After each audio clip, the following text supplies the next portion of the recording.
Happy Crimson Tuesday. Nicholas Patton, indeed you are first. Mousemas, happy Crimson Tuesday as well. Nicholas Patton redeemed show up on something. And hats off to you. You've come in guns ablazing, Nicholas Patton. I like to see it. I like to see it. All right. Show a fun something. Well, I'll put the hat on first, and then I will show a fun something. And because it is a Dan night, let's do the Dan hat. Let's do the Dan hat. Oh, I'm gonna open this up a little bit. Thank you so much for the oh, sorry, I did that in front of the mic probably.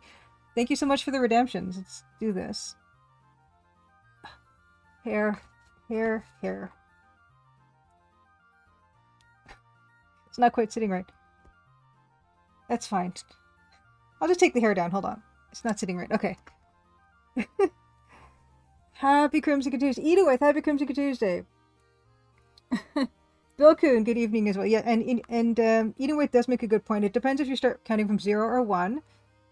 Maximus is first if we count from 0, and of course Nicholas Patton, you are 0, but I tend to count from 1 because I'm not a mathematician, so happy Crimson Tuesday, you are indeed first. Tonight is, we're thinking it's a dance stream. It's kind of amazing.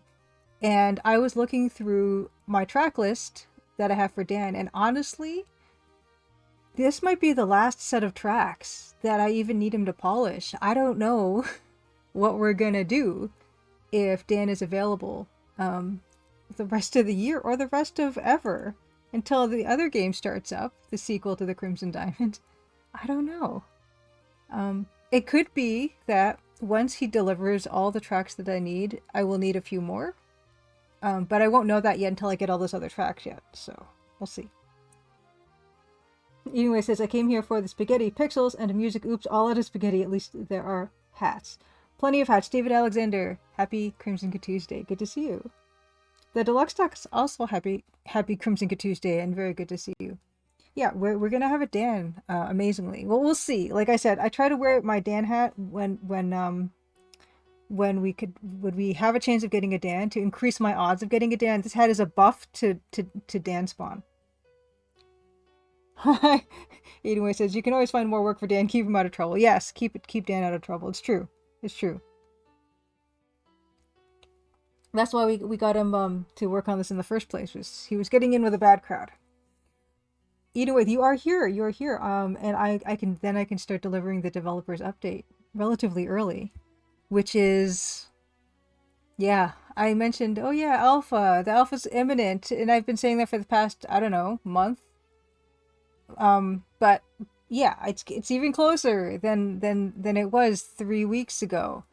I just made sure that at the testing at the very end, no spoilers, at the very end, when the game finishes, it transitions, to credits, and then you can quit or it goes back to the start screen. I tested that last night. That it doesn't get more ending than that. I am currently in the process of just my last playthrough, which I've been saying for the past 3 times I've done this. But yeah, the last playthrough of the game, all just with the walkthrough, and I've just been kind of buzzing through my walkthrough that I have, and I don't know if this is any indicator of how much game there is or how long it will take someone to play it, but me being super familiar with the game, obviously, and going just from the walkthrough and not reading anything and just going directly where I need to go, I'm halfway through maybe 2/3 of the way through chapter 2, and I'm 22 minutes in. So there's a lot to do. There's a lot to do in this game. Yeah, Nicholas Patton says, with the Christmas season here, what do you think about the Grinch having a horror movie? I haven't even heard of this, Nicholas Patton. And I actually forgot I have to do a show on something. Nicholas Patton, do you want me to show stickers, matchbook, or stamps? Those are your 3 choices. Rekimaru, happy Crimson Tuesday. Finally made it to another stream. Somehow Twitch doesn't always notify me properly about the upcoming streams. Oh, no, it's good to see you. Fantastic. And how's your project going? Goman-sama, happy Crimson Tuesday. Blaholzen, happy Crimson Tuesday. Stickers, fantastic. Okay. I mentioned before that I have like this little folio of stickers. And I keep all my stickers in here because I'm in elementary school still. And I showed this before where, yeah, the inside of this where I've got, these are my rock stickers and crystal stickers. And what's nice today is I don't have my green screen on tonight. I've got this beautiful quilt that my mom made because it is the holiday season. We're going to get into that.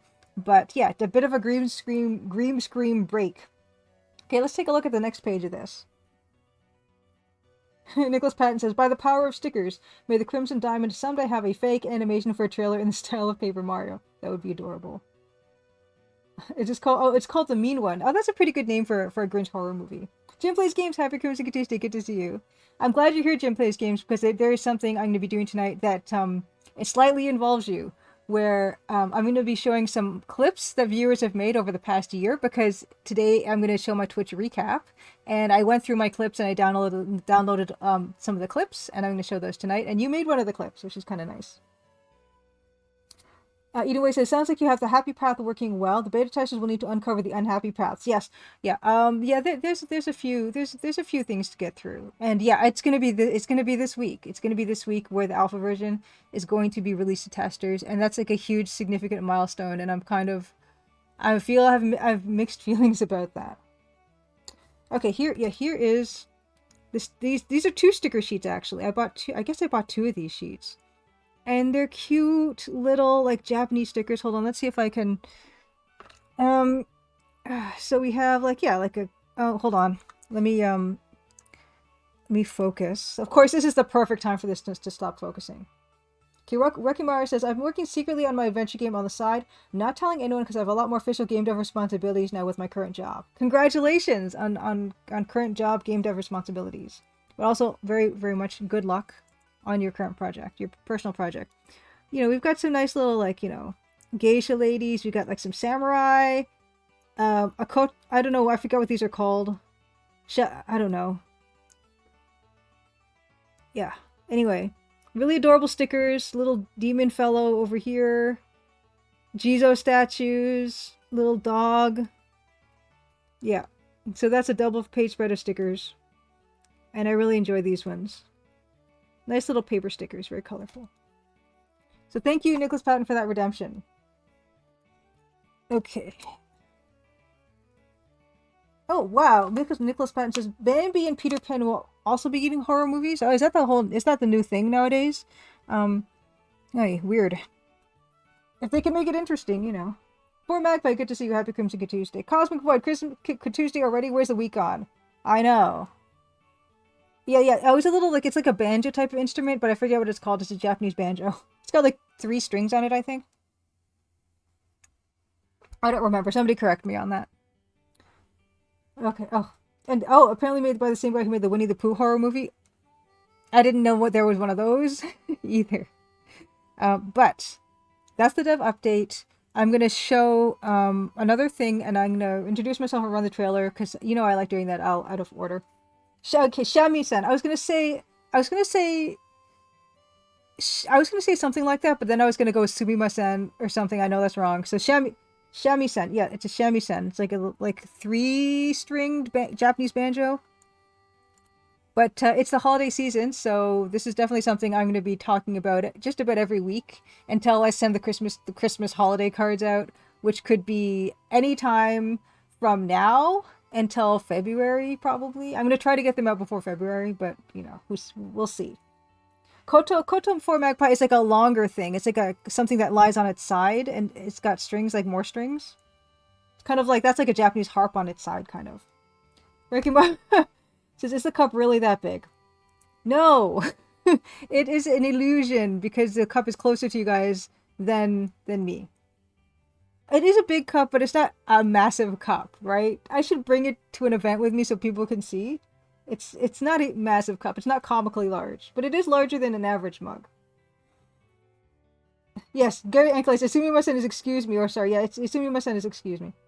Okay, Belkin says, Mickey Mouse 1928 becomes public domain in 19 days. Yikes.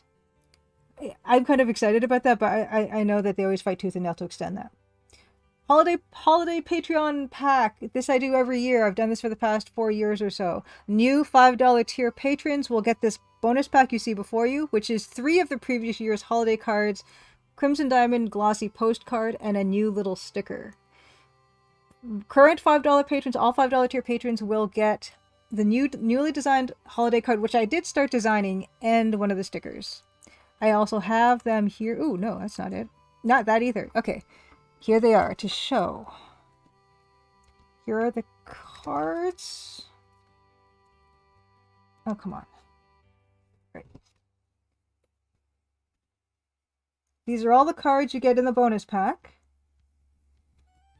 And you'll get one of these babies. One of those stickers. There we go. Something like that. There we go. Well, please, yeah, if you can, be a holiday Patreon patron. This offer is good until I send those cards out, and I'll give you guys plenty of notice about that. So there's no rush.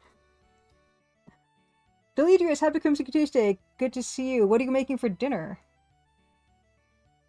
Yeah, the rest of the world is mostly okay. Fine. Okay, here it is.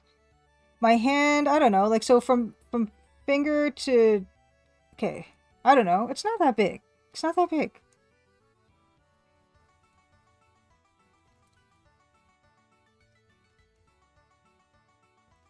Speaking of comically large, Nicholas Patton said, in the game Payday 2, there are two weapons called Comically Large Spoon and Comically Large Spoon of Gold. Comically Large Spoon of Gold has a small chance to light police officers on fire if hit with it.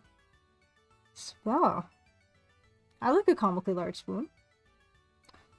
For Magpie asked, which of your merch stores passes the most profit onto you? Fourth Wall. Yeah, I talked a bit about Society 6 the other day about how they take like 99% of everything. But yeah, Fourth Wall is the store that is the best. I've only got 2 merch stores. Well, that's not true, but I've got 2 mostly merch stores, and Fourth Wall is the one that I like the most. I like the most. Banana for scale, yeah. Maybe next time. Maybe next time. At this point, I'm going to introduce myself. Happy Crimson Tuesday. I'm Julia Minamata. I'm making the Crimson Diamond. I'm making everything except for the music, and the person behind the music hopefully will be with us tonight, Dan Polakar. And yeah, I'm getting there in terms of launching this thing. I'm going to launch in 2024. Yes. This time, yes. I'm going to launch in 2024. And I've done everything in the game except for the music. And yeah, I'm super excited to show it. I'm going to be at GDC next year. And so any game... Oh, there's a moth. Any game dev folk who are going to be at GDC, I'd love to meet up with you. Yeah, so that's that. And let me know, like, message me on whatever, email, whatever. We'll figure something out. Disaster Squad, good to see you. Disaster Squad says, don't fib, that is an average sized mug, you're just tiny. That is, these things can all be true at the same time. Good to see you, Disaster Squad. Disaster Squad, another fellow game dev. Speaking of game devs, fantastic game dev, solo game dev of his own Cursed series. Which is a wonderful series, and also streams the development of making art for his game, which is really nice to see. And I guess while I'm doing that, I'm going to shout out all the EGA game developers. Disaster Squad game is not EGA, but it does have that like really nice solo game dev like shareware look from the 90s, which I love a lot, and everyone that watches his stream loves a lot.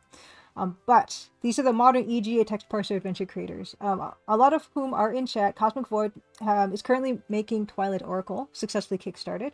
Made 3 Tachyon Dreams games, which is his EGA text parser games. Davor is making Fortune and Glory. You can find him at TheDeivore on Twitter. Kinney Games is making Signal and Echo Iris is Missing, which there is a free demo available on Steam. Also, you can find more information at kinigames.com. Mousemus is currently making Escape from Castle Matsumoto. You can find information about that on Mousemus, Mausimus, itch.io page, and also released Enclosure 3D, which is a 3D remake of classic text parser adventure game Enclosure. Phil Fortier has made 4 Snail Trek games, which are available on Steam, and Slash Studio is working on Betrayed Alliance, which you can find at rjslattery, SLATTERY.com/betrayed-alliance. American Mars says, I don't care how much time it will take, as long as you take your time to make it good. Thank you. I appreciate that. Yeah, I'm at the stage of testing. I was actually talking to another game dev about this. I'm at the stage of testing where I've tested the full game through now a few times, and it has become utterly boring to me, and I'm getting a little bit scared because I've worked on this for so long. That, yeah. Like, is this all there is? What I've been making this whole time? But I know that's just a natural stage of the game dev process. I know that's not unusual. It's perfectly normal to feel that way about your game at this stage. So I'm not worried. Not too worried. Day of War, happy Crimson Tuesday. Yes, speak of one of the devils of EG, a text parser adventure game creating. Day of War is in fact working on Fortune and Glory. Wonderful timing. Oh, Jim Plays Games, as much longer has it taken than you expected? Well, Jim Plays Games. I've been saying, okay, the first any kind of article ever written about my game was for Adventure Gamers, I believe, or Adventure Corner, or something like that. That was in 2018 or 2019, and I think I said it was gonna come out later that year, or something hilarious. So yeah, I've been wrong a lot about it. So yeah, I say 2024, and I'm pretty sure this time, but I said that every single time, and I was, yeah, very, very mistaken every single time. So don't trust me is what I'm saying. Yes, okay, good. Cosmic Void 3 as well. I'm at the stage of testing where I'm entirely fed up with it. There we go. Tiffany Pirate. Tiffany. I always sigh when I see a bucket painting. That is too nice. Thank you. Yes, the bucket. The wonderful bucket. My favorite piece that I've made. Thank you so much, and welcome to stream. Happy Crimson Good Tuesday. Ooh. Ricky Mar says, Crimson Diamond might be the first text parser game I will play because I usually just play classic point-and-click games.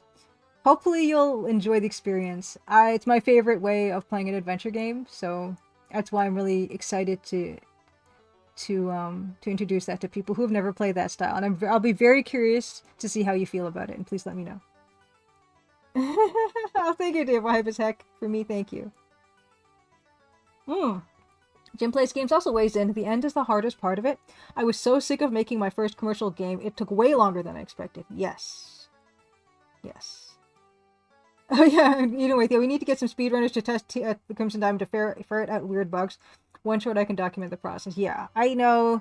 I don't even know if it's going to stand up to the regular level of scrutiny. I don't know if it's quite ready for the speedrunners yet. Whiskey Tango Foxtrot, happy Crimson Good Tuesday.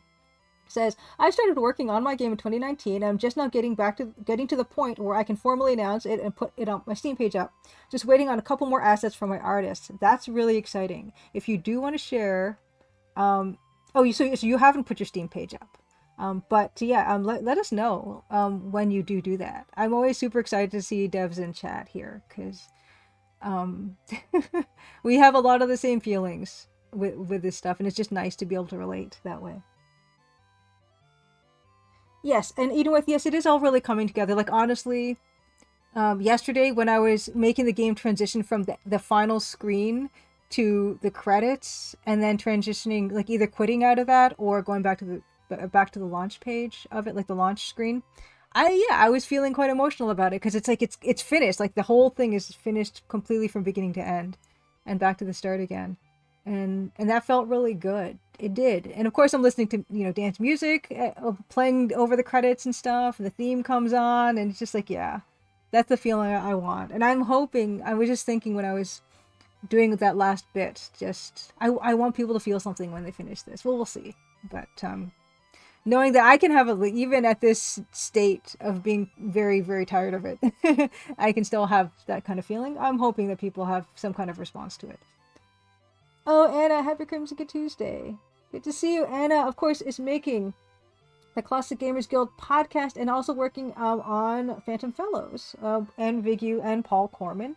Check out the Classic Gamers Guild podcast. Anna, yeah, I finally finished the marathon Conquest of the Longbow episode that you guys did with One Short Eye. It was fantastic. I just, in fact, also finished your Police Quest 1 comparison between remake and original. Just finished it as I was getting ready for stream tonight. So thank you for that as well. That was very, very interesting. And Grendislav, happy Crimson Good Tuesday. Grendislav is, of course, Francisco Gonzalez, who is currently working on Rosewater. Also a streamer, and will also be releasing in 2024. We've already decided we're going to release our games on the same day, whatever that day is, and the same hour and everything. So don't worry about that. You won't miss either. Francisco streams Wild West Wednesdays at 1 p.m. Eastern. Francisco, are you streaming tomorrow? And if so, are you streaming animation? Because I know that's what you're working on right now. And Disaster Squad also, yes, fine. You still find a lot of stuff in your game that you want to fix. Yeah, and it never ends. Okay, fantastic. Grindislav is streaming tomorrow, so tune in for that. At Grindislav Games, Twitch/Grindislav. And you can see the link there. I'm gonna play my trailer. We're gonna get into it. But yeah, here's the trailer for my game. It is cozy mystery adventure, and it looks and sounds and feels like the old stuff from like the 80s and 90s, but it's hopefully gonna play a little bit smoother and more forgiving than that stuff did. But yeah, it's a text parser game, which is, yeah, I'm very passionate about that. And if you've never played a text parser game, I will have, there's a tutorial that you can play through to introduce you to how to do that and everything. And then, yeah, from there, you can get right into the game. And I tried to make it, yeah, easier to play than the stuff back then. Having not only played those games back in the day, but also playing adventure games here with you guys on Twitch, old adventure games, and just seeing how, yeah, I mean, they were still learning. They were still making the wheel at that point. And right now we're just trying to refine that whole idea of what an adventure game is, to try to make it less aggravating some of the time. Anyway, here comes the trailer. We're going to get into it. All right. Trailer coming. Crimson, Ontario was once a prosperous, lively mining town. But that was a long time ago. Now it's quiet, nearly deserted, and some folks aim to keep it that way. Nancy Maple is an aspiring mineralogist assigned to follow the trail of a dazzling diamond. An intriguing cast of characters has converged under one roof, each meaning to get their own way. Or else. Will Nancy untangle the mysteries and machinations before it's too late? Will the sleepy town of Crimson shine once more? Find out in The Crimson Diamond, an upcoming adventure game by Julia Minamata. The Crimson Diamond demo is available on Steam and itch.io for Windows PC and Mac OS.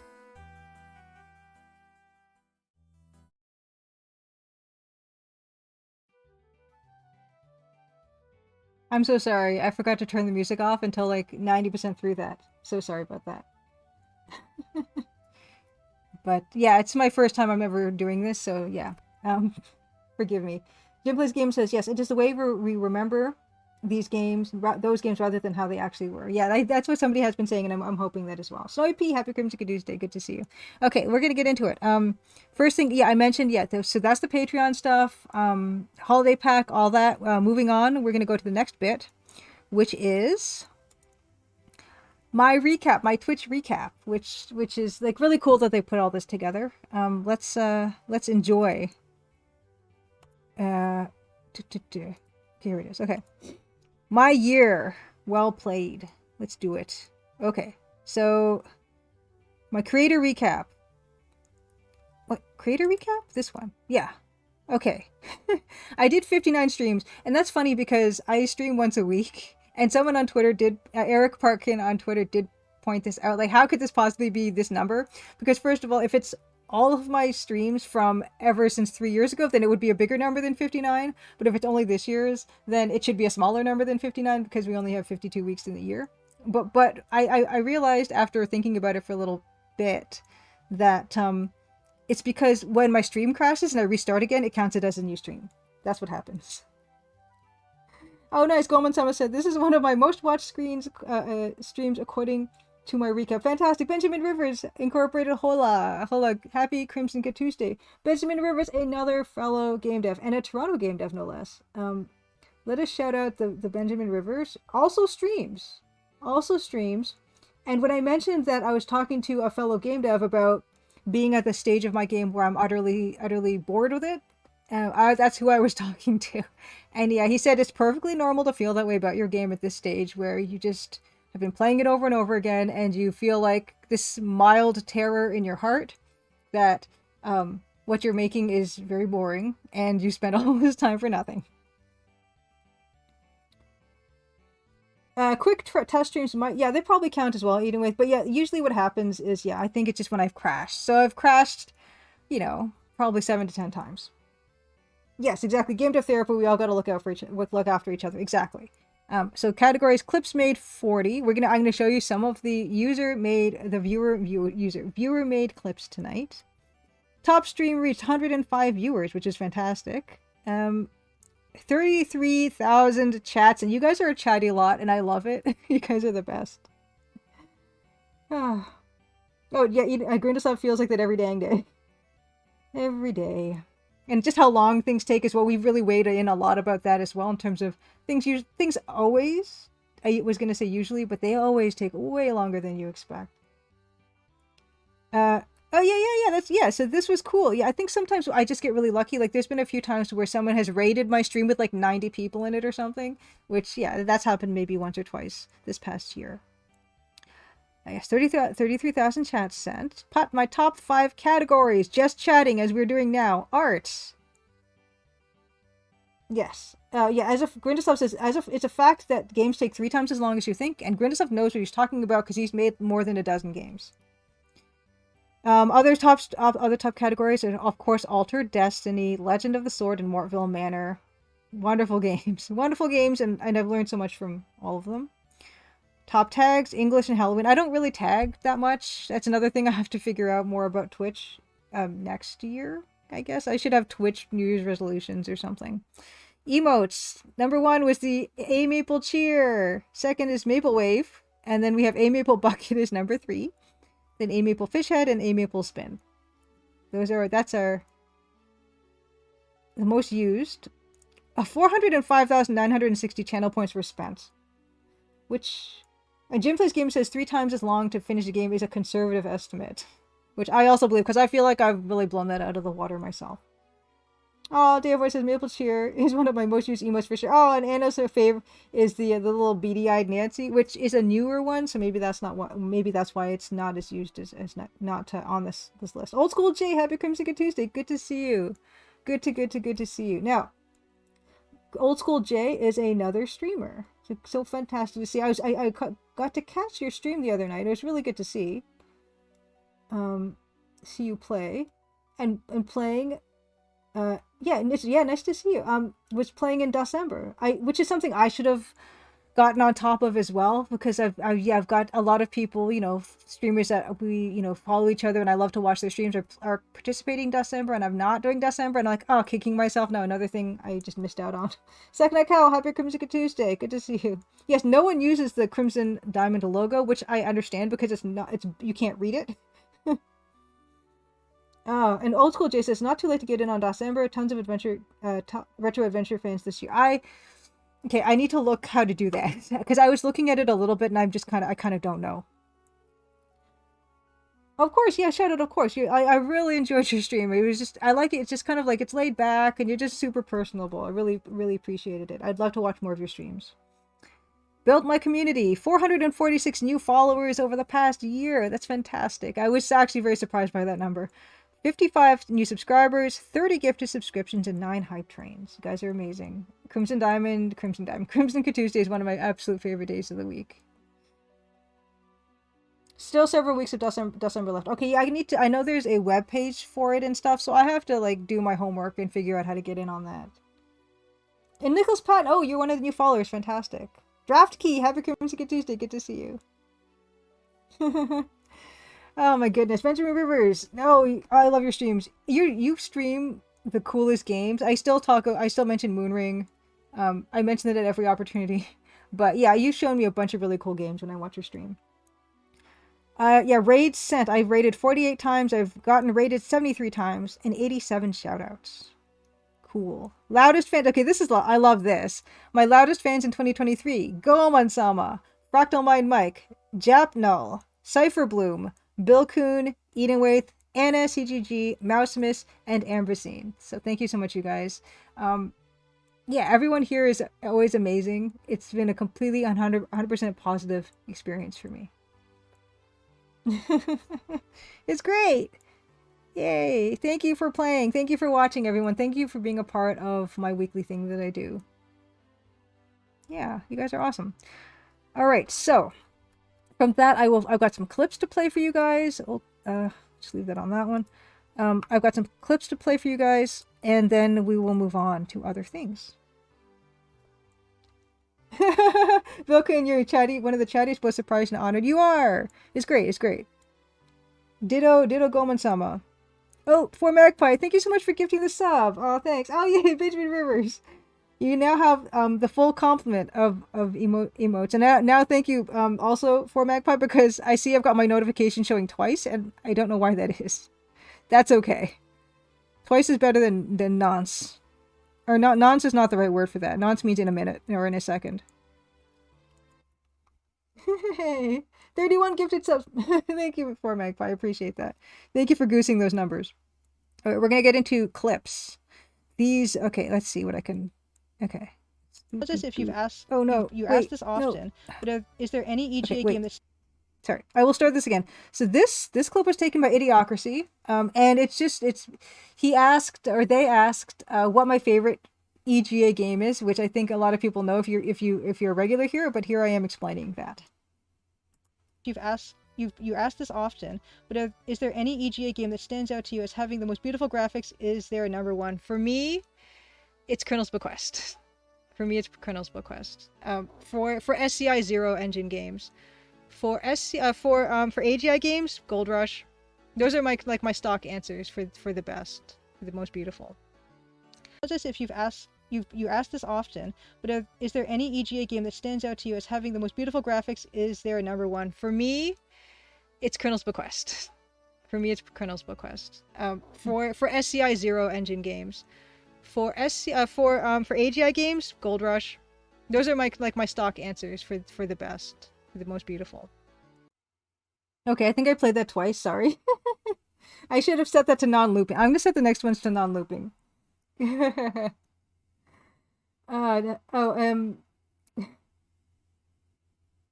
I think the overlay probably did it in Nix's patent, which is why the notification happened twice. And Drapke says, thanks to you, I've plunged down the Type Moon rabbit hole. I found out about Lobotomy Core from you. Ooh, I've never heard of Lobotomy Core. Okay, I'm gonna make them so they don't loop so that doesn't happen again. Okay. Next one will be, this clip is, so I don't know, I think I try to stay as positive as possible when I'm streaming, but I think people do enjoy it when I complain a little bit, because that's a few of these. So this for Magpie, I'm glad you're here because this is one that you made. No, I don't think anyone has ever said in an adventure game, gee, I wish I could carry less, and I had to drop stuff and pick it up again. That's just me, that's my opinion. I'm not saying, you know, I'm wrong or right or whatever, but I am right.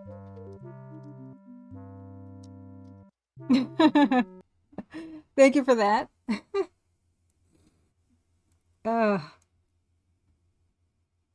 Yes, Gold Rush. Gold Rush is beautiful. Speaking of that previous clip.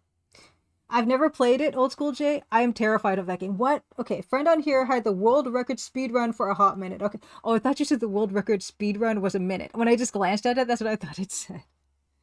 Oh my gosh. Okay.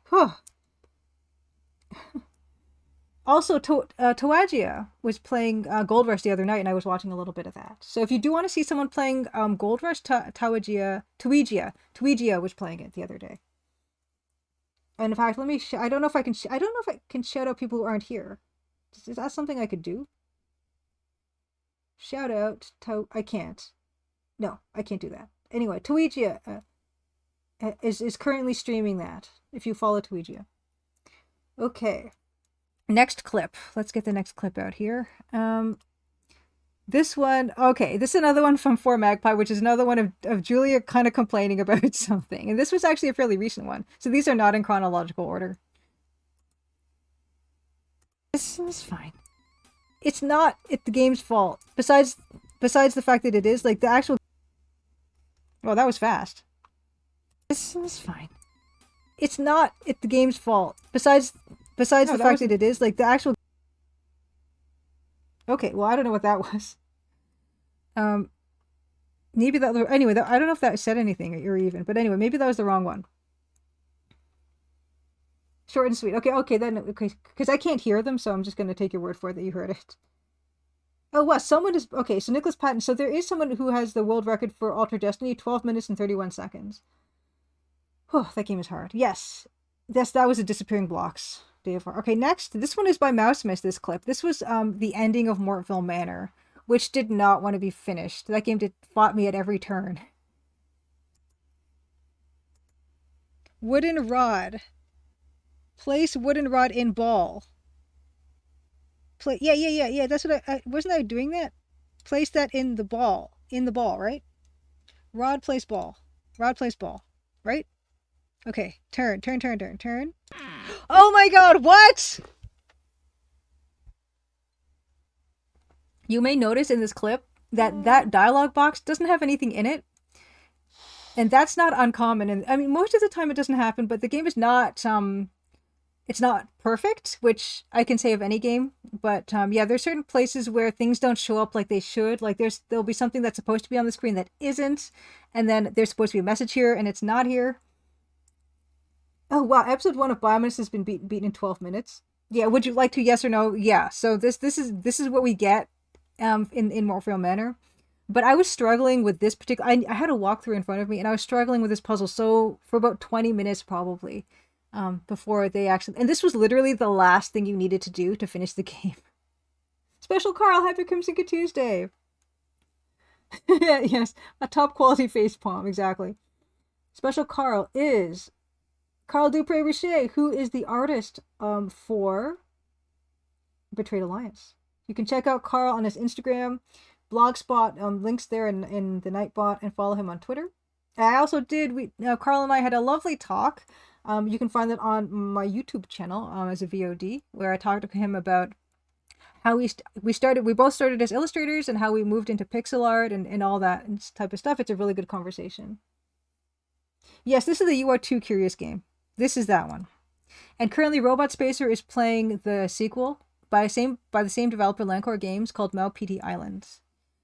Let's see, another clip here. This is Sakana Cow. Sakana Cow, speaking of Robot Spacer, actually. So this is a Sakana Cow made clip where this was something that Robot Spacer was doing for his birthday stream, which he was drawing garfs. He was drawing like fan art garfs of people's suggestions, and he was kind enough to mail mine to me.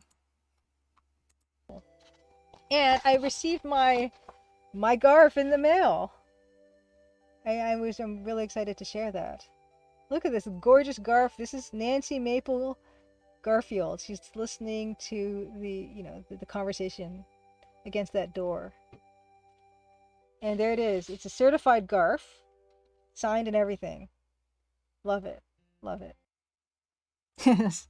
Yeah, the special card. So speaking of doing illustration and the PSA of not doing illustration, Benjamin Rivers, that's how Benjamin Rivers also started as a creative person, as an illustrator, and then got into the games as well. So some just similar trajectories there.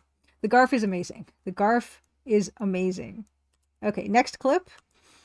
This one is by Tika, fellow Canadian Tikangia. So this is interesting in a way. It's not as like comedic or anything, but it's just speaking of the speedrunners, and I do like to think of them when I'm making the game. Not so much right now, but a couple considerations I did incorporate.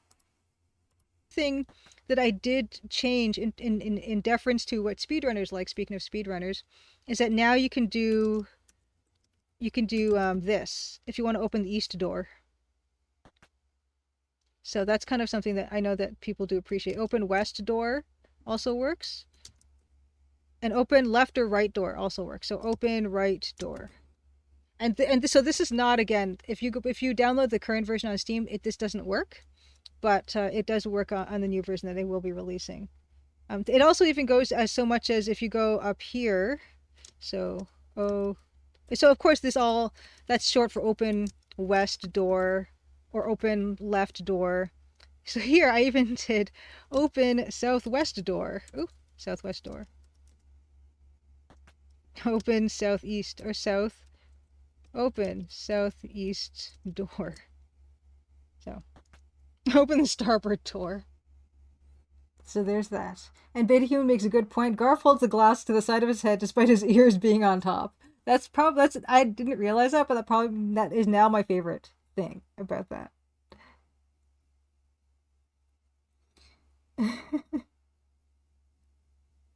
Yes, Nicholas Patton. Yeah, thank you for calling that up. The speedrun of the demo, the record is a minute and 7 seconds. I thought there was like a quicker. I thought someone did it in like less than a minute, but maybe that's like an all like a 100% run or something. But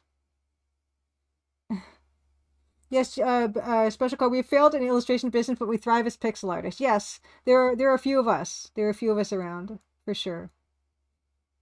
Yeah, and Benjamin Rivers. Those of you who don't know his work, Benjamin Rivers made um classic indie game Home, which you can find on Steam, and it's fantastic.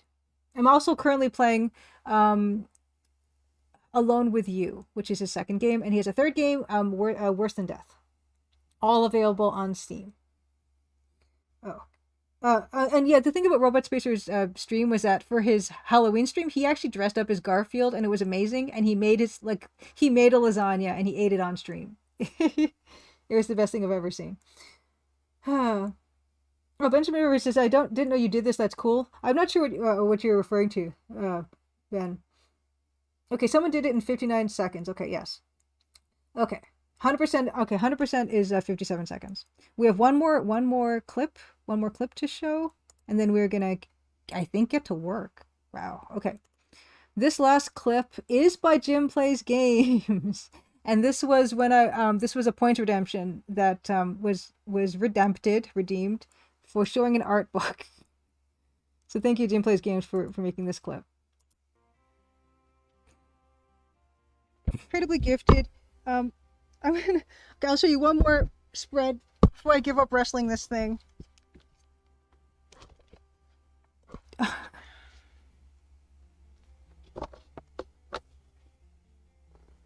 Which way does that one go? Oh, nope. There, that way. And the glare, of course, is not helping. And it just knocked over my mic. Oh, and the fireworks go this way. Yes, so that's the one that's on the cover there. Thank you. Okay, thank you, 4Magpie. Okay, 4Magpie has started a giveaway. So this is what I'm talking about, of how cool Fourth Wall is in terms of Fourth Wall integration.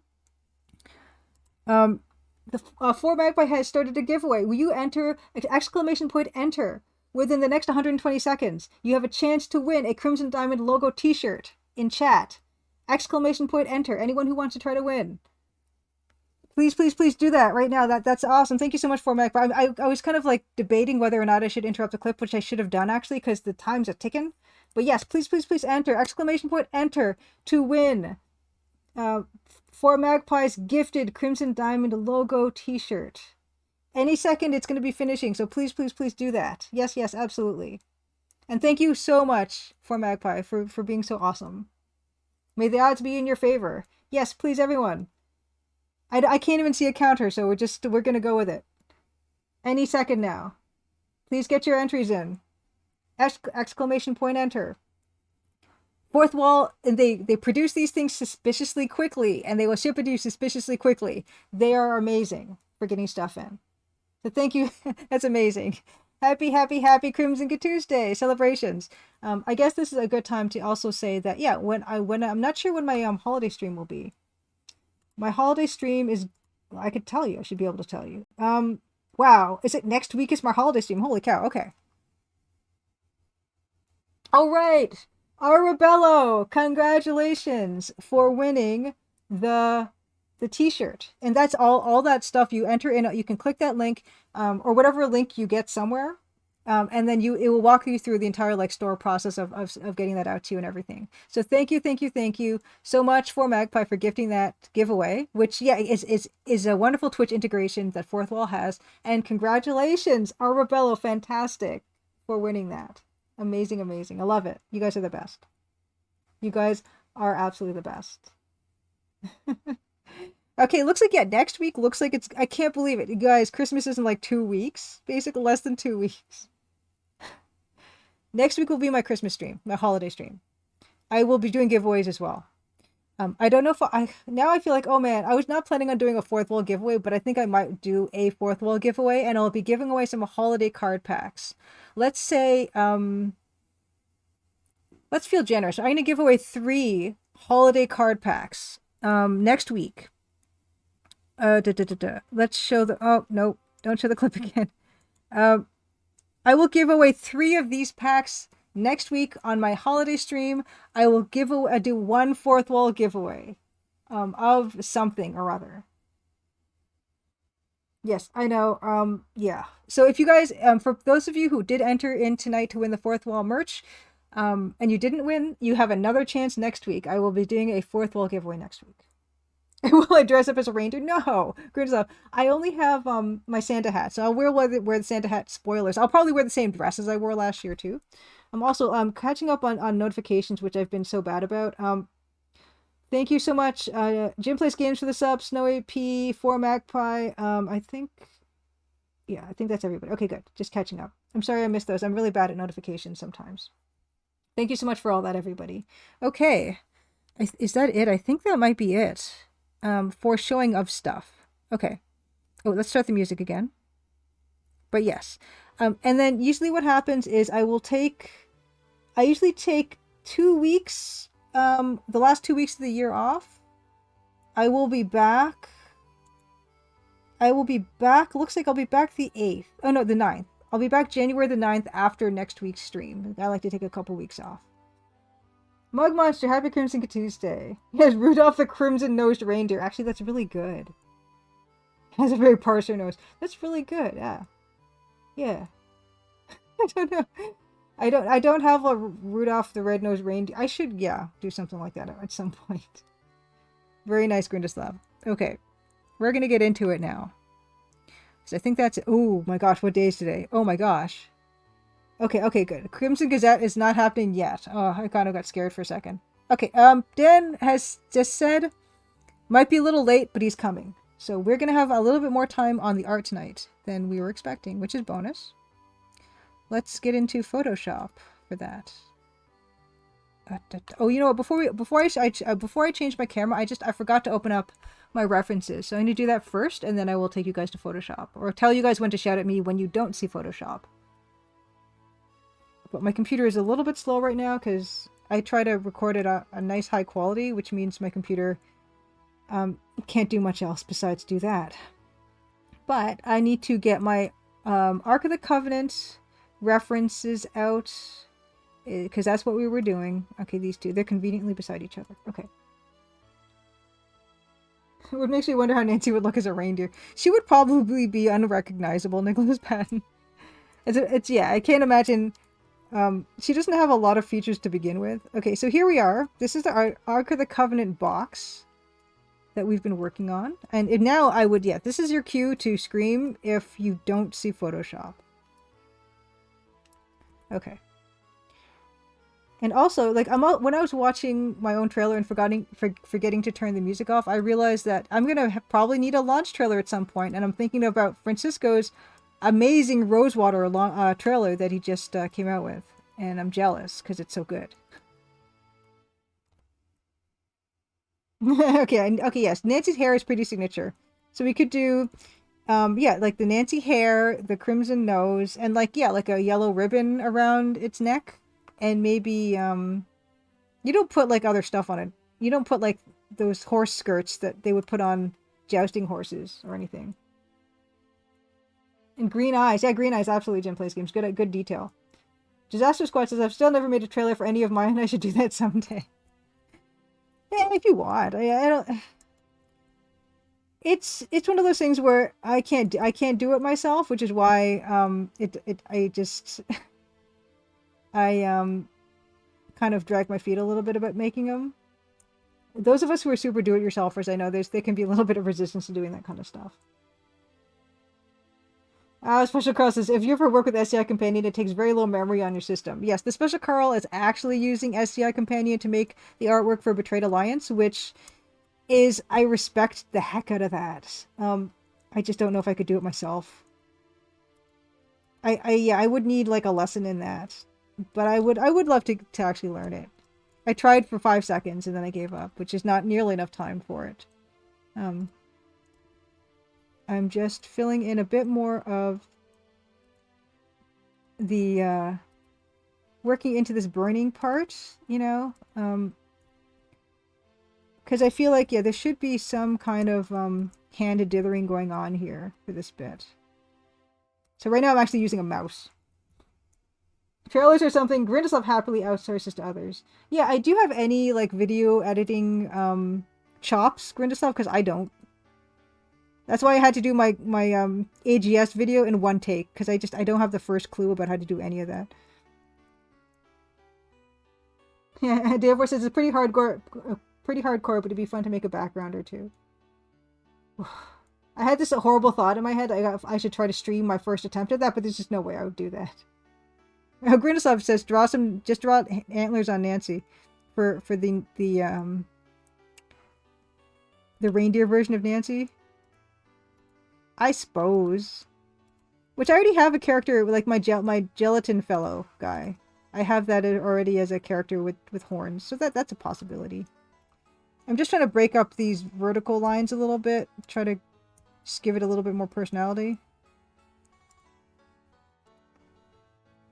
Because right now there's just a bunch of lines, and I don't like it.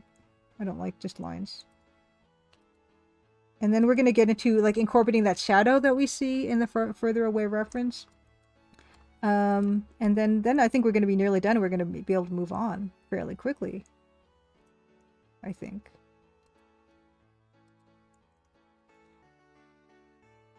Special Car says, the learning curve is really fast if you have somebody over your shoulder. Next time you come to Montreal, I could show you. Fantastic. Now, the Special Carl, that's wonderful that you mentioned that, because...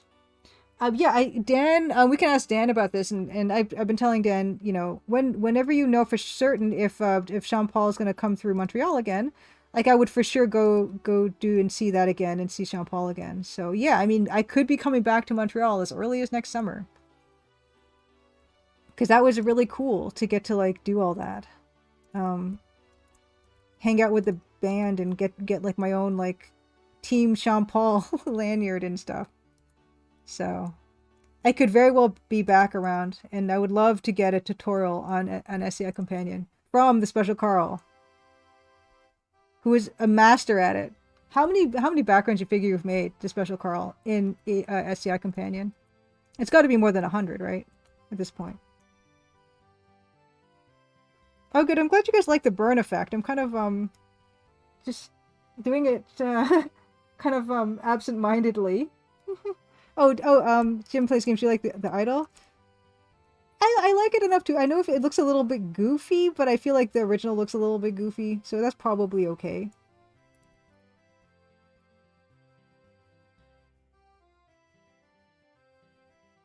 Jim plays games. Have a wonderful evening. Have a good rest. Thank you for making that clip. It's always good to see you, and good luck with your project. Speaking of projects. Go to Ohio while you're at it. Come say hi. It'd be awesome. It would be awesome.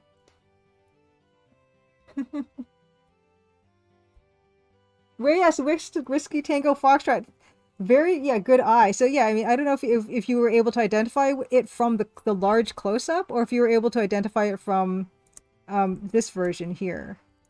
But please let me know, because this one looks, the small one looks a lot like the one from Monkey Island, but mine is kind of an imagining of what that would look like larger. But yeah, please let me know if you recognize the Idol of Many Hands from the close-up or the little guy version. Okay, you were looking at the close-up. That's fantastic. Okay, I'm so happy that you said that, because yeah, it does mean that I've taken like a tiny little thing, which actually I have the reference of it here. It's here. Yeah, I mean, this is the reference. It's flipped right here, but I mean, yeah, here it is in the game, and I took that and I went and I did this, so thank you. That's like the best thing you could have said. Very, very much thank you. That's awesome. Okay.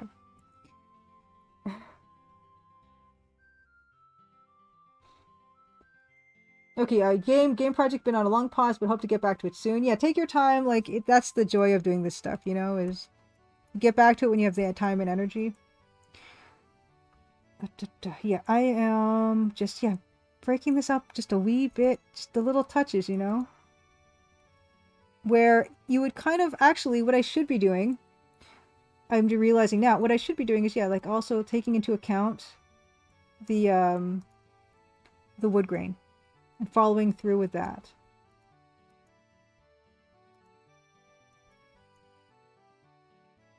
Whiskey Tango Foxtrot asks, does the special edition have a higher resolution version of that? That's a good question, and I don't know.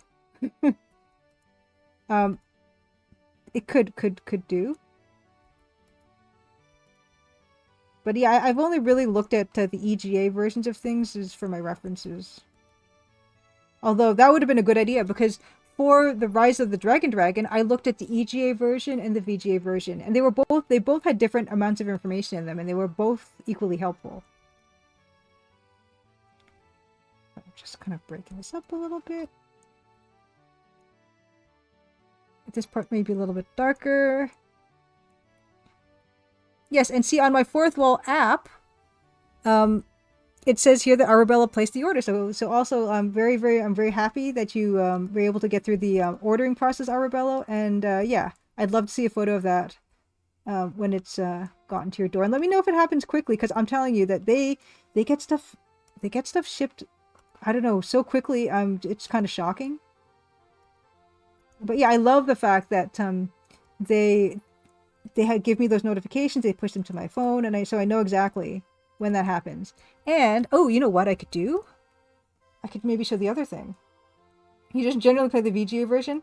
You know what's funny is M. Zizzy, who is another person participating in December, is currently playing Secret of Monkey Island, but she's playing the VGA version, which I'm actually not watching her streams, and I usually love watching M. Zizzy, but the reason I'm not watching her streams this time is I actually want to go back and play the Secret of Monkey Island in EGA, and I haven't played it in so long. I want to be able to revisit it with as fresh eyes as possible.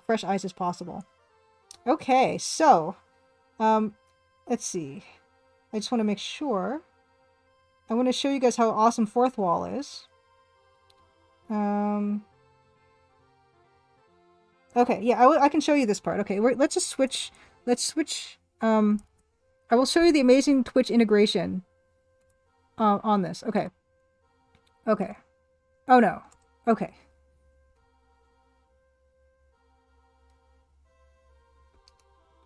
Okay, so oh yeah, Snowy P says, yeah, there's a close-up of the idol and bunny hands. Okay, there is. Confirmed in the inventory of the VGA version. Okay. Okay, oh, so the special card made 40 backgrounds in SCI 4 Betrayed Alliance. But you also made Betrayed Alliance 2. You're working on that as well? And you just counted the 40. Okay, gotcha. Yeah, MCC is a lot of fun to watch. Okay, and yeah, so this is what's cool. So so there it is. It shows me. So I got the notification pop up on my phone, and then I can do a thank supporters thing here. When I do that, it shows me, you know, the giveaway and the person who contributed. And now what I can do is I can start sending thank yous to people. And I did this last time live on stream with like when Delirious won a giveaway. Oh, you kind of for book 2 as well. That's really efficient, the special Carl. I'm very impressed. Yeah, MCC's amazing. One of my favorites. Anna, enjoy dinner. Okay, so this is what I'm first going to do. So there's an option to do actual like video thank yous. And I'm going to do this one live on stream as I'm streaming. Okay. This is for Magpie. And so for Magpie is going to get this little video. We're going to do this on stream now. It's also like a good way for me to two birds with one stone type of thing. Okay. Okay. For Magpie, happy Crimson Tuesday. Thank you so much for donating, for doing the giveaway. You know what? This is going to be really, I'm going to start this again. See, I can start this again if I want to. And I'm going to start this again. That's also a good feature of the thank yous. Okay. For Magpie, I'm streaming right now. Happy Crimson Tuesday. Thank you so much for doing the giveaway tonight on stream. It's always wonderful to see you. And yeah, Crimson Tuesday is the best. It's the best night of mine all week. So have a great rest of your week. I don't even know if I'm looking in the right places. I want to look at my camera, but then I want to look down here. But anyway, thank you so much. I'll see you later. Okay, bye. So you're going to get that messy and inarticulate message for Magpie whenever you want that. Oh, wow. Okay, so Nicholas Patton says, from what I looked up, the Idol of Many Hands has less features in the special edition than the original. I need to take that to take a look at that. Okay, and then the next one I can do is the Arabella one, because Arabella did cash in and is going to get that t-shirt. So I'm going to do this one. Okay, so. Oh, okay. Arabella, happy Crimson Tuesday. We're doing this live on stream. Why not? Congratulations on winning the Fourth Wall giveaway. I'm really looking forward to seeing you get the t-shirt and let me know how it looks. And if it arrives as quickly as everything else seems to arrive from them, even I don't know where you are, but I'm in Canada, and my stuff also arrived suspiciously quickly. Even embroidered stuff like my hats and stuff like that. I don't get it, but I'm very pleased with them. So happy Crimson Tuesday. Have a great rest of your week, and I'll see you later. Bye. Okay. So that's that, and it just says, it says you just made two people's days. Fantastic. It's a really cool integrations, like I said. So very, very wonderful. Very impressed with them. And these are all things that Society 6 does not do. And also, yeah, I get more money from Fourth Wall, so good all round. I think we're gonna go back to Photoshop. Aline B, happy Crimson Tuesday. Oh wow, the future is here. For Magpie got the thank you instantly after I recorded it. Yes, therefore, yeah. So my explanation to why the idol is called the Idol of Many Hands, even though it doesn't have any hands, is that it's the work of more than one artisan. And maybe over a period of, maybe people have added to it, removed from it, modified it over the centuries. That was my idea, and I don't know if that's true or not, but okay. So this is kind of coming along, I feel like, kind of okay. I might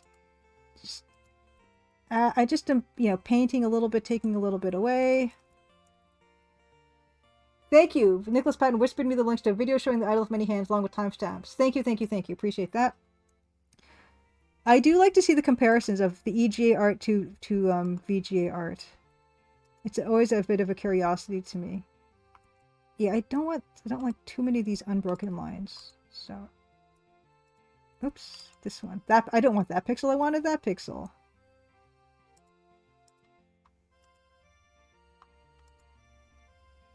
Okay. This is alright. This might be alright. But then we're going to get into the fun part, which is going to be the cast shadow by the metal bookshelf. I'm really looking forward to that. Because one of my favorite things to do in EGA is that weird illusion of light that we can accomplish. Like this, where you've got, where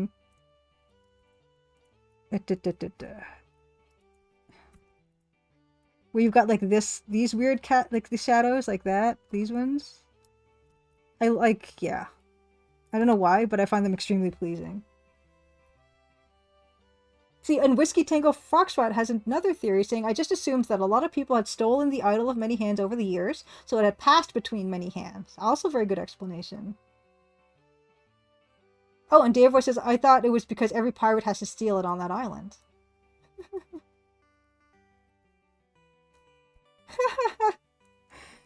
Oh no, it's fun. It was fun. I don't know. It's good because otherwise I will forget, and then it could be weeks before I do it. But it's fun. Yeah, it's fun to like have it actually happen. You can like see the stream versus like the phone cam. It's a good time. It's a good time.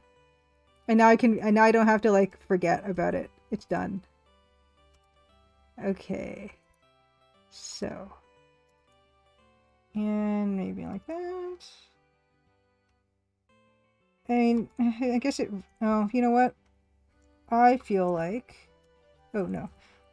This one pixel, I don't like that one pixel, so we're gonna get rid of that one pixel. I feel like, yeah, up here, I feel like... I kind of want the burn area to have a shape, and the shape is going to be, yeah, like around the eagle part, which would mean that it kind of tapers around, like so. And we can maybe even add a bit more in here. Because it would be focused on that area. Alright. Okay. Alright. That's pretty good. We could work on that forever, like everything else. So we're going to leave it like that. And the mantra of every artist is, I can come back to it later. Which often doesn't happen, which is for the best, probably. But from here, I'm going to do that shadow, which I don't even know how I'm going to do it. Because we've run out of all the colors. I don't have any more colors. But we're going to try. We're going to try. And I'm going to put it on top of here. Create shadow. I also had a moment like that today. Cross slices and the details in these things is going to be crazy. Yeah, I'm really enjoying getting to. I don't do a lot of close-ups in these games, but it's like fun to like get the level of detail going here. Oh, nice. Special Carl. Yeah, have fun. Good luck with the background. I'm looking forward to seeing it on Twitter for Betrayed Alliance. Yes. Yeah, Dave says every time one tricks oneself out of further detailing by saying, I can always come back to it later is a win. Yes. Yeah, Blackholes, I'm trying to animate a thing at higher resolution than usual. I don't feel like cleaning it up. Yeah, that's the beauty of low res, honestly. Okay, we're gonna try the next thing, which is this shadow part. Oh, how did we do? Oh, you know, we didn't even do the shadow on the dragon. Ooh. Okay. We're gonna do the dragon shadow first, because I think it's gonna be easier. I was spelling dragon easier shadow. Because I said the word easier as I was typing. I don't know if that ever happens to you guys. If you're typing and then you start talking, you start typing what you're talking, not what you wanted to type. First things first is I'm going to do just a block of black first. Tomorrow it will be done. Fantastic. Special Carl. I also use Photoshop for my animations as well. Although I know stuff like Aseprite tends to be better. I'm just going to put a block here like this. Because that's actually, it actually hits maybe... You know what? It's not... It's fine. It's not, it's fine. It's fine. We're gonna move it over further this way. And it's going to be here. It is... Actually, what part of the paw is that hitting? It's not hitting the paw. Okay, so it's like that. This is a guide only. So... It doesn't hit... Yeah, it's weird. That's good enough. What I'm going to do is I'm just going to set this opacity to less. Just to see what I'm working with. Okay. So what we're going to do is we're going to do some color swaps here. Yeah, okay, Dave was absolutely listening and typing the overheard words. Yes, exactly. Yeah, Blahausen, yeah, I also don't do onion skinning, and I don't do like, yeah, translucent layers or anything like that. I just do it because at low resolutions it's just a luxury that you know it's not going to be smooth anyway, and that's kind of nice and liberating.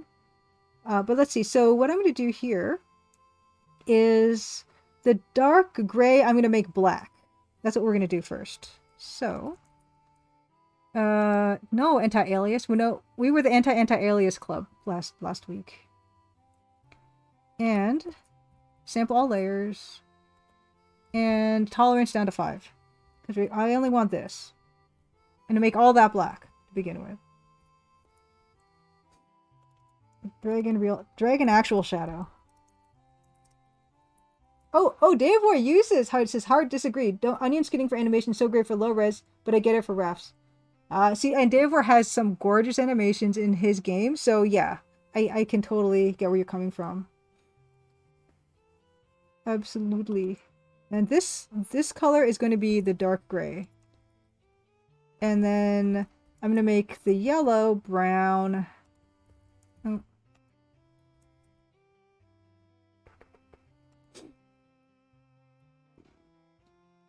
Anime approach to animation. I don't have a weeping emote in my stuff either. So that's what it's looking like now. And then I need to darken up, yeah. So the green will also be gray. So let's try that. Let's try that. And then, see, the thing is the red also has to be a color, but I don't know what color to make it. Yeah, it has to be something. I guess it has to be... It might have to be... It's gonna have to be gray, but I'm gonna do like an outline of black first. Let's pick that out a little bit. And then do that as gray.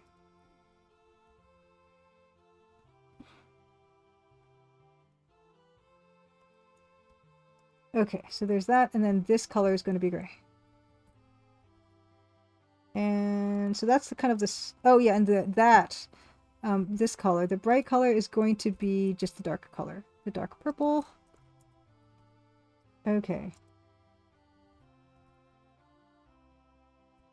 Looks kind of weird.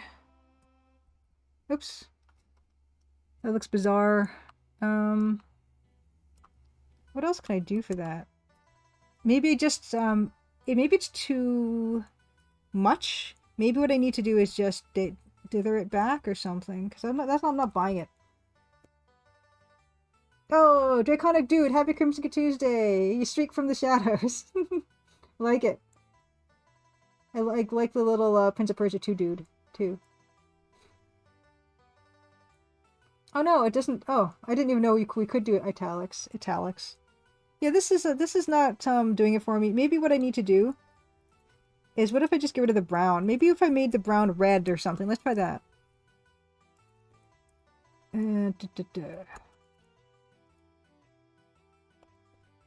No. Just in here.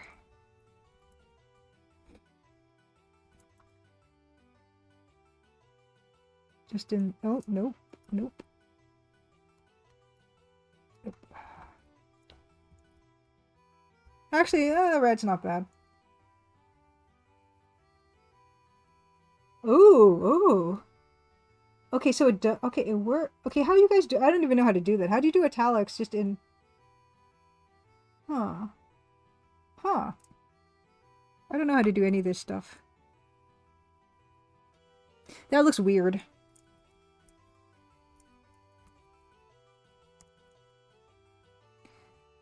I should actually have duplicated that so I can compare. This might not be the answer that we're looking for.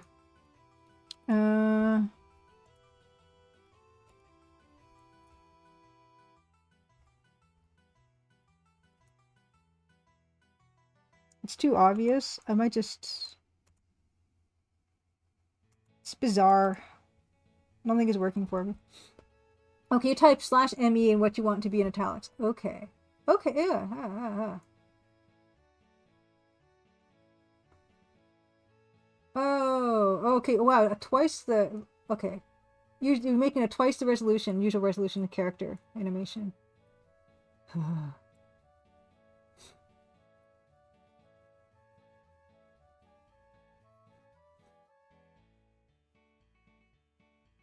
Yeah.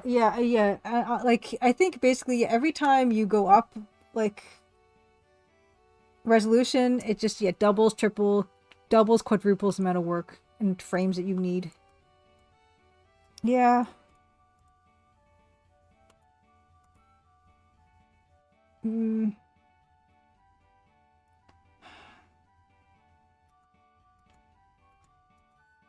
gonna try...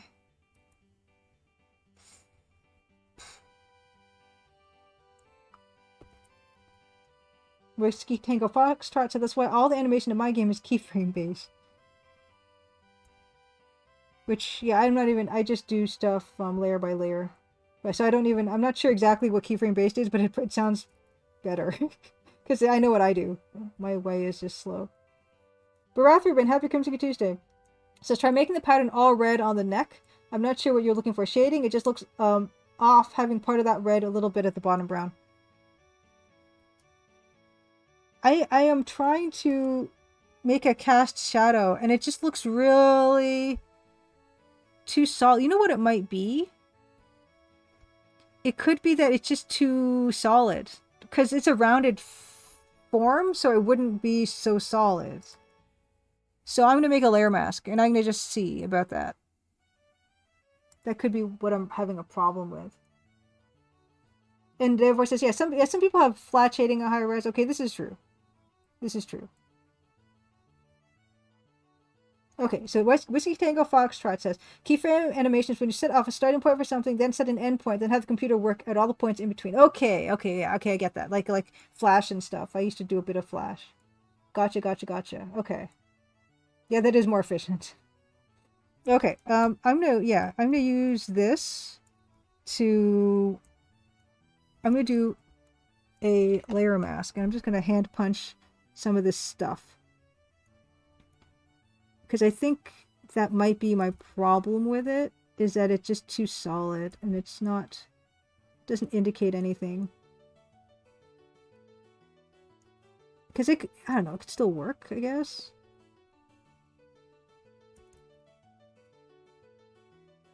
I'm open to it working still. And then this side as well. Nope, the other one.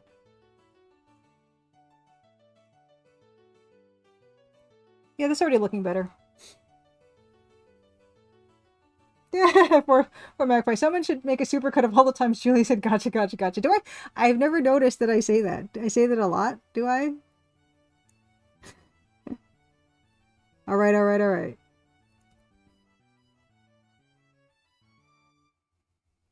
Get Sally's Happy Crimson Tuesday. It says, my inner puzzle gamer thinks there's a key in that dragon statue's mouth. This is it's just background. It's got nothing of interest, but good idea.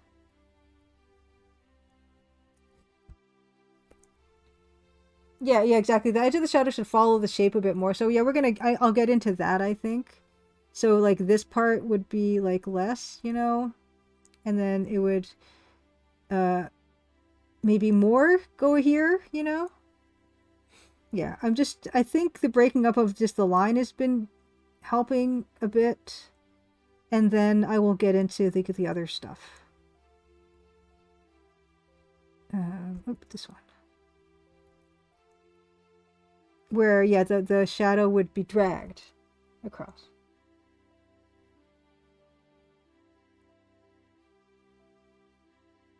Blauhausen says that things that would have been fixed by shifting a handful of pixels around at lower resolution now become a matter of needing to draw better. That's much less fun of a problem to solve. Yeah, I feel the same way. Ooh, pasta casserole, fantastic. Anna, I love a casserole, and I love hot sauce on casserole. Eileen B asks, what if you make the cockle just pure black in the shadow? The gray doesn't feel darker than the red. The gray is not darker than the red. That's a very good point. In fact, I think the gray might be lighter than the red. Which part is the cockle? I don't know what part of the dragon the cockle is.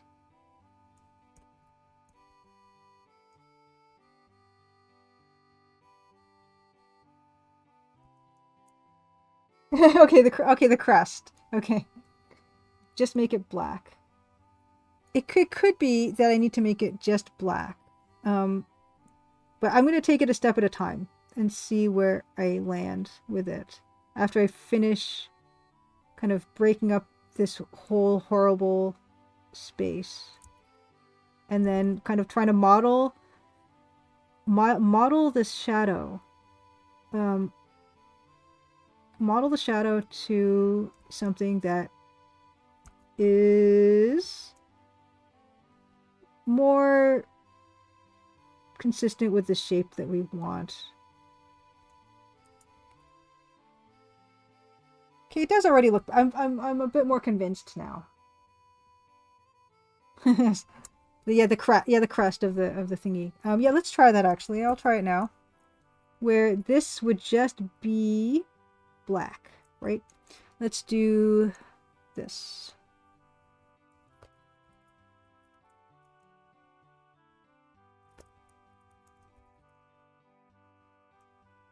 Yeah, it could be. It could be that is what is required. Yeah, I like that. I think it's, yeah, I'm buying it. I'm buying it. Leftover chicken, pasta, some sliced up green beans, and some sort of cream sauce. Amazing. Yes, exactly. The Matthew McConaughey thing for Rathrubin.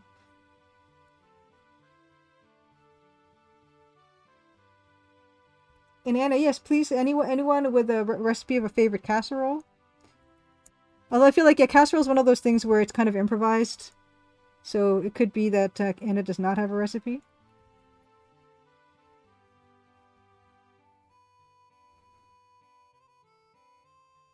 Oh, Nicholas Patton is asking, I'm wondering about a pixel art game and how well it fits with EGA standards.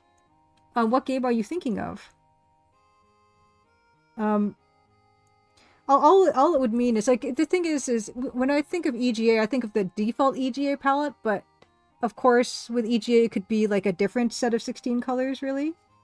So it's not like, yeah, it's not totally set in stone, but what I would consider an EGA game is one with the default palette, is because that's the one that was popularized back in the day. Oh, Darkside Detective. Yeah, Darkside Detective is definitely not EGA, but it is gorgeous low-res pixel art. Oh, Blaholton, every time I need something at higher res for my game, I'm tempted by the idea of hiring an actual cartoon artist.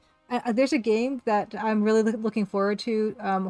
I don't know when it's launching, but it's called Locomotive, which is a wonderful pun. It's like it's a murder mystery on a set on a train, and it's got like really awesome low-res cartoony fantastic animations. So if you want to check that out, Locomotive. Yeah, eat with casserole recipe. Just empty the kitchen sink into a pan, bake, put cheese on top. Yes, and then bake it for an indeterminate amount of time until the cheese is melted. Oh yes, yes. Okay, good. I'm glad you guys know about Locomotive. Beautiful, super stylized. Yes, I'm very excited. I've not played Alimbi. I've not played Darkside Detective yet, but I am looking forward to it because it looks amazing. Okay, and this other part of this is, yeah, kind of making this kind of more curved out to follow the shape. Yeah, I'm liking that already better. Yes.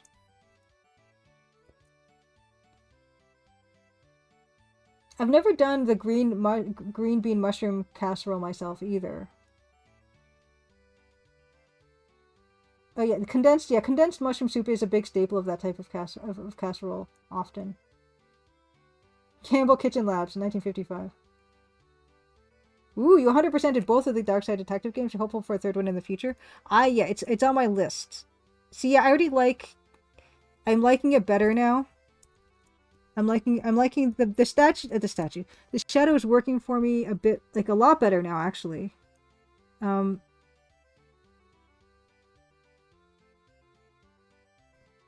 Yeah. I'm pleased with it. And except this is starting to create weird looks. Ooh, Deleter says the key to mushroom mushroom soup, green bean casserole is toasted onions on top. Never done that.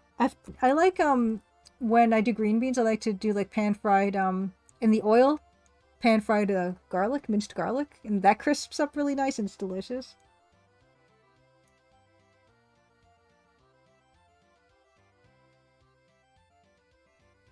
Pizza soup, Nicholas Patton, that sounds intriguing. I don't see why that wouldn't work though, because that just sounds like, yeah, tomato soup with like pepperoni and cheese, and that sounds amazing. And I can't believe I never thought of that. Ooh, Bilkun started replay of Kathy Rain. Forgot how fantastic the atmosphere and everything is in it. That's another one where I started it and had to get back to it. And that was one that did start as an Adventure Game Studio game. Okay, yeah, oh, you know what? It's almost there. It's almost there. And then that came together surprisingly quickly.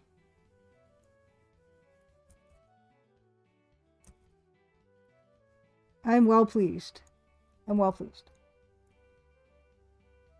Yes, for Magpie, I love the Art of World of Horror and the Curse of Obra I've played both of those games actually, and I love them. I love them a lot. Yeah, lesser used retro style, kind of like, yeah, World of Horror is kind of like what, like Macintosh 2, I guess, but more elaborate. And I love both of them very much. Anything more limited palette, I am very excited about. Yeah, I'm good with this. Yeah, that's good enough. Now let's move on, amazingly. And although I feel like... No, I was thinking I should kind of give more depth shading to the rest of this dragon. In fact, no, I won't. I keep on interrupting myself. I'm gonna leave it. It's fine. Yes, 1-bit early Mac style Crashlash. Yeah, the exact Mac era model. I'm not sure. I was like, when I was doing some research about this, I was thinking Macintosh 2, but it could be anything. I have no idea. Ooh, Nicholas Patton, I'm so hyped for the remaster of Clock Tower coming to Steam. That sounds really exciting. Now, I mentioned to you guys that I bought myself an Anbernic I've been playing Deja Vu, the NES version, which is an adventure game on the NES, and it's fun. I'm having a lot of fun with it. I feel like I'm almost finished with it though. I got a little bit stuck, and I went. There's a Universal Hint System entry for the game, and I feel like I'm almost finished with it. And then I've got like Deja Vu 2 also loaded up, ready to go. And I also have Clock Tower on there too, I think. Oh, NES Mac Venture is cool, like the tunes they added. Ooh. The NES Mac Venture, which games in particular, Crosslash? Is it like the Deja Vu stuff?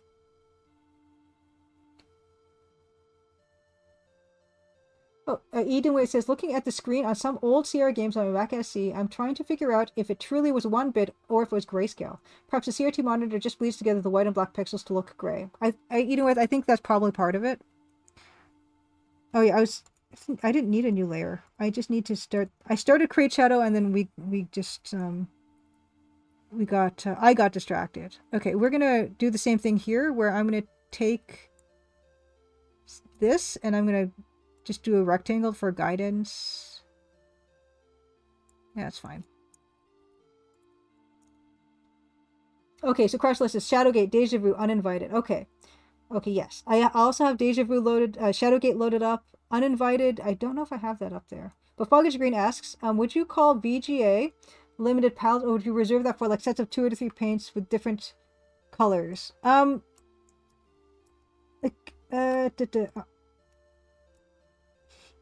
EGA, I'm sorry, VGA is 256 colors, which I don't think is that limited. So I wouldn't call that limited. I think.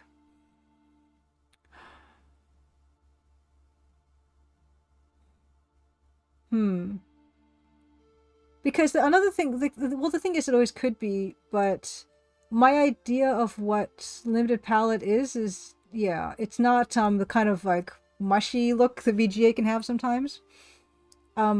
It also has to do with the technique that the art was actually generated in. Because if you take a painted background and you convert it to 256 colors, then it's going to get kind of like, mushy.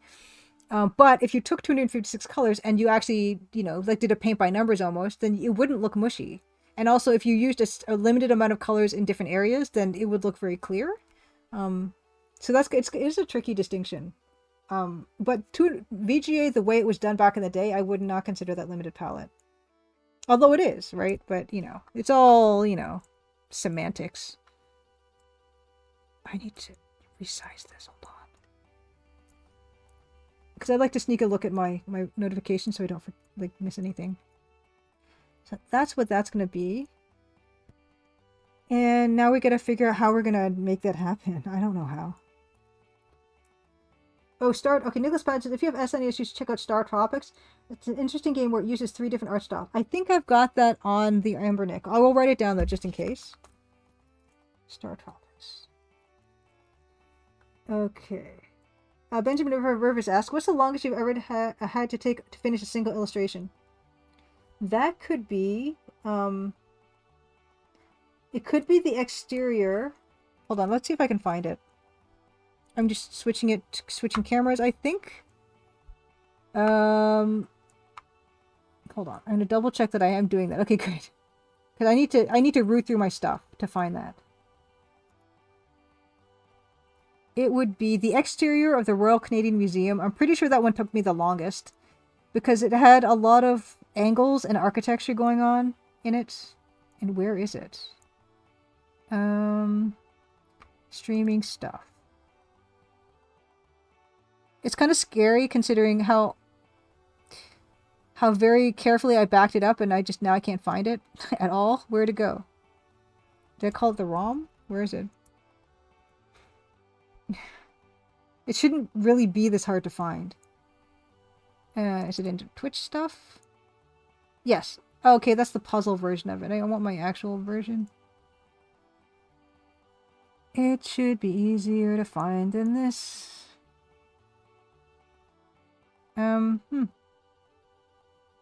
Oh, here it is. Okay.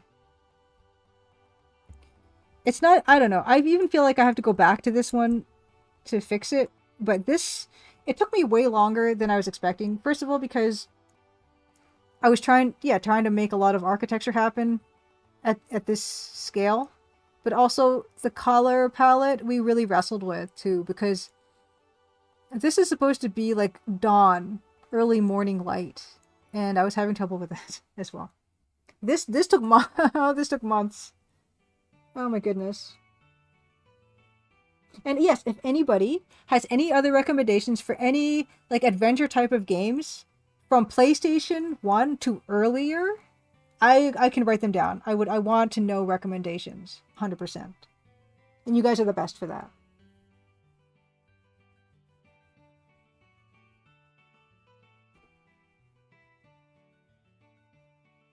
And Dave Voice says you try and paint 256 colors, include color cycling, so it's getting limited real fast.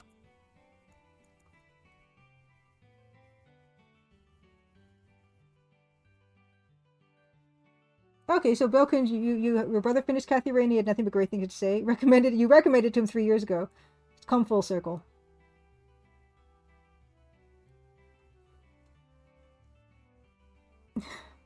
Eating Way says having the 256 VGA colors got to the point where the graphics were getting good enough. Looking at the VGA background art from a game like King's Quest V still looks beautiful. Yeah, it does. It does. It looks very painterly. And I think I do like the look, but I would not consider it like necessarily limited palette. 9 colors is enough, Blaholton. Exactly, and I need one color amber, add in black and some shades of in between, and I'm good. Yeah. Yeah. Including PS1, Pascal Brosov. Okay. This is okay. I'm writing these down. Famicom Detective Club Part 2. Now, why not Part 1? Translation. And I might actually try to get the original Japanese one too, because I'm also trying to learn Japanese. Ape Escape? Is Ape Escape an adventure game? It's a mystery game? Beth Robin says, I've not played Kathy Rain, but keep eyeballing it. Notice there's a director's cut now. Yes, it used to be an Adventure Game Studio game, and I think they ported it to Unity or something. Yeah, exactly. Crosslash, yeah. King's Quest V that are painted backgrounds that were digitized. It's very well done. Yeah, for me, I feel like when painted backgrounds are digitized, I feel like, yeah, it's for me, it's not like, it is pixel art, of course, but also like for me, it's not, from my definition of it, I like it if it's, the pixels are actually defined by the creator and not by, you know, whatever the downsample was. Oh, Benjamin Rivers also recommends Famicom Detective Club. Okay. And NT Almara says, Kathy Rain has a lovely puzzle involving a cigarette. And Crosslash also agrees on my take of pixel art. Nice to know.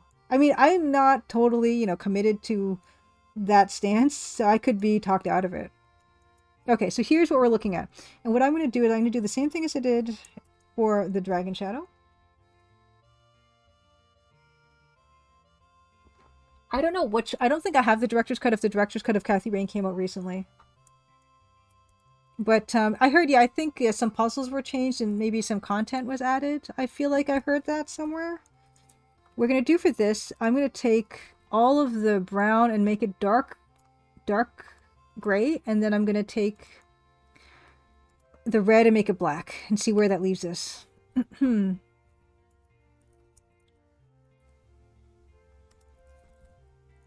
This, and then the red will be black. And then the black will stay black. That could be too much. Yeah, that needs a little extra something. So that's not really doing it for me. Fans, it says they did add content. Okay, yes. That's what I did hear tell of. The Crosslash says, I think digitized art fits a nice middle ground, but worth recognizing and separated from other art. Yeah, I feel that way. Yes, Pascal Brosov, mystery games from PlayStation 1, including PlayStation 1 and anything earlier than PlayStation 1 is what I'm looking for. Yes. And I have already, I've got like Policenauts and Snatcher and possibly Star Tropics, but I did write it down just in case. The JB Herald games. The Maniac Mansion. But yeah, I'm looking for other stuff. Echo Knight. Okay, adventure game for PS1. Echo Knight. PS1. PlayStation 1 was 1994. Okay, Bilkin says. Okay. Yeah, this shadow is not, you know, because I'm losing. Okay, I see I'm losing the bird, which is not necessarily a bad thing.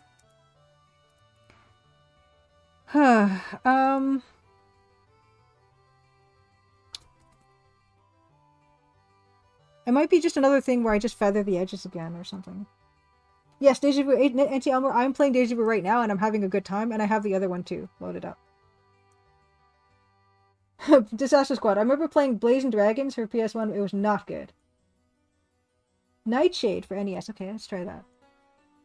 Nightshade.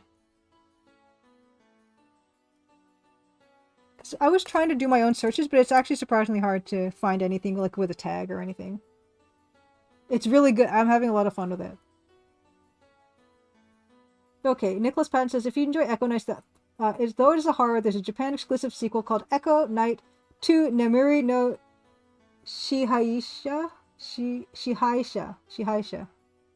Ooh. Nightshade 2? Or Echo Knights. Echo Knights 2? Echo Knights 2. I'm going to check my messages again to see what's up with the Dan. Though he did say he would be a bit late, and usually Dan comes on at around 9:30. Okay. Alright, nothing new yet. Okay. Shadowgate, yes. Shadowgate, Deja Vu, uninvited. Okay, I should write uninvited down. Uninvited. Oh, no combat sections. Yeah, I don't mind if it's like got some action stuff, potentially. As long as it's mostly mystery or narrative based. Yeah, I'm not liking this. Maybe...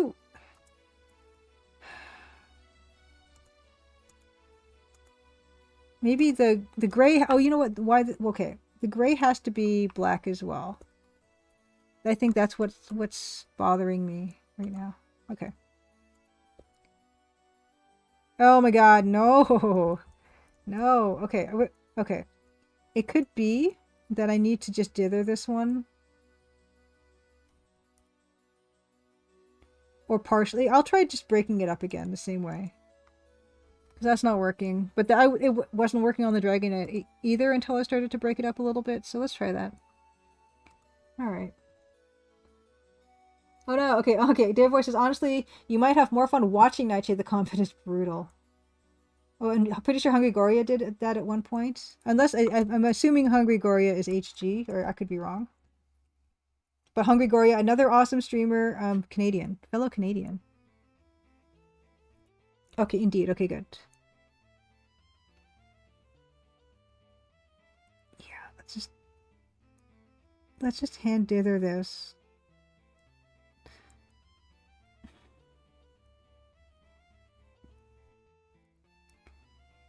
Let's hand dither this.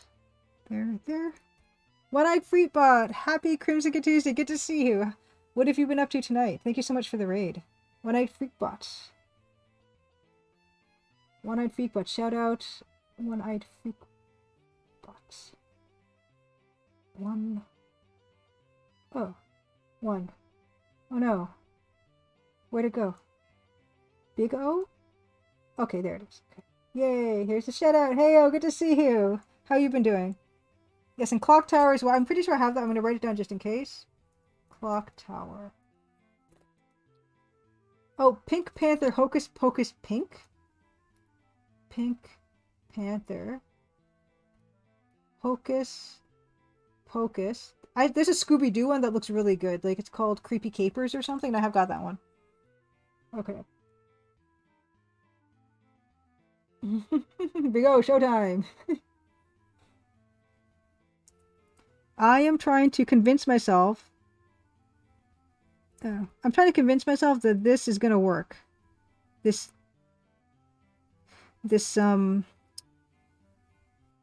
shadow. I'm not convinced yet. Okay. Oh, Bung Monster says, all this EGA mastery makes me wanting to try something very silly, making a CGA palette for Doom. Oh my god, gosh, I do love CGA. It's a cruel mistress, is it not, though? Ugh. You just get the two most alien colors, and that's it. It's scary, but I love the challenge, and I have done it once. Why is this not working anymore? Oh, because that's part of the eagle. Oh, it's terrible. Yeah, I have cyan, magenta, white, and black. Yeah, I'm gonna find that one as well. Ooh. I cannot find my own stuff in my own stuff. Oop, desktop art. Oh, here it is. Oh, that was surprisingly unpainful to find. Good. Is the art actually here? Where's the art? The preview was the art. Where's the art? Oh, boy. Where is it? Seriously. Hot dog. It's under hot dog. Oh. It feels impossible that the preview of this folder is a piece that is not in the folder. Where is it? Oh, there it is. Okay. This was my one EGA piece, a CGA piece. And I have showed it on stream before, but it's a fun time. X-Files the game. Okay, Pascal Brosov, I watched Robot Spacer play that, and I'm not playing that. The red, green, yellow CGA palette looks kind of okay. Most games use the white, pink, cyan version, though, and I don't know why. I agree. Yellow and red is more usable, but yeah, it's funny that they didn't. Okay, it's not gonna wanna... I'll be blocking it with my captions anyway. Yes, this is my one CGA piece I've ever done. And this was for 1/900 Hot Dog, which I think... This was not part of a game. This was,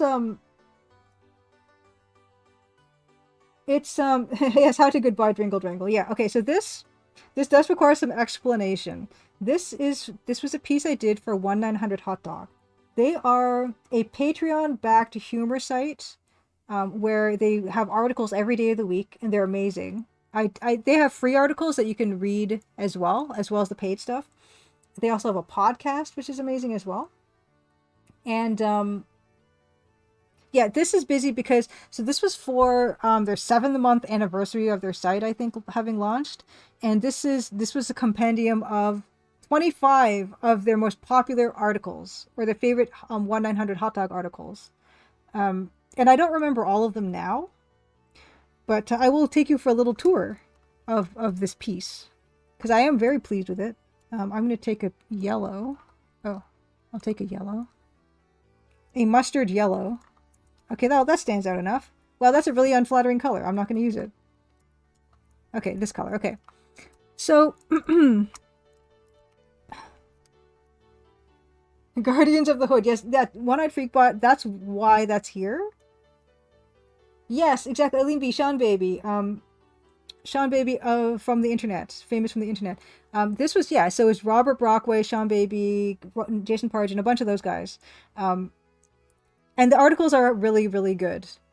Their internet humor is very good. So yeah, I love them. And I got to read a bunch of the articles as research for this. And I got to choose which ones I was going to depict. Oh, don't worry, Aline B. So this piece, okay, starting from left, we have this piece. This is the book Shaq Fu. There was a novelization, I believe, of Shaq Fu, which is, yeah, this is the kind of stuff they unearth and discuss. And it's very enriching. Sean Baby, I haven't heard that name in years. No, they're still around. They're still active, still writing amazing content. Yeah, that's one of those things where you guys asked me if the Crimson Diamond sells like hotcakes. I would become a 1/900 Hot Dog Patreon, and I would just read all their stuff. This thing that's hanging on the doorknob. It's actually, I actually love the challenge of trying to actually get the titles to be legible with just the small little tiny pixels. This was, I don't know, you can actually even see almost like, it's called Sex in America.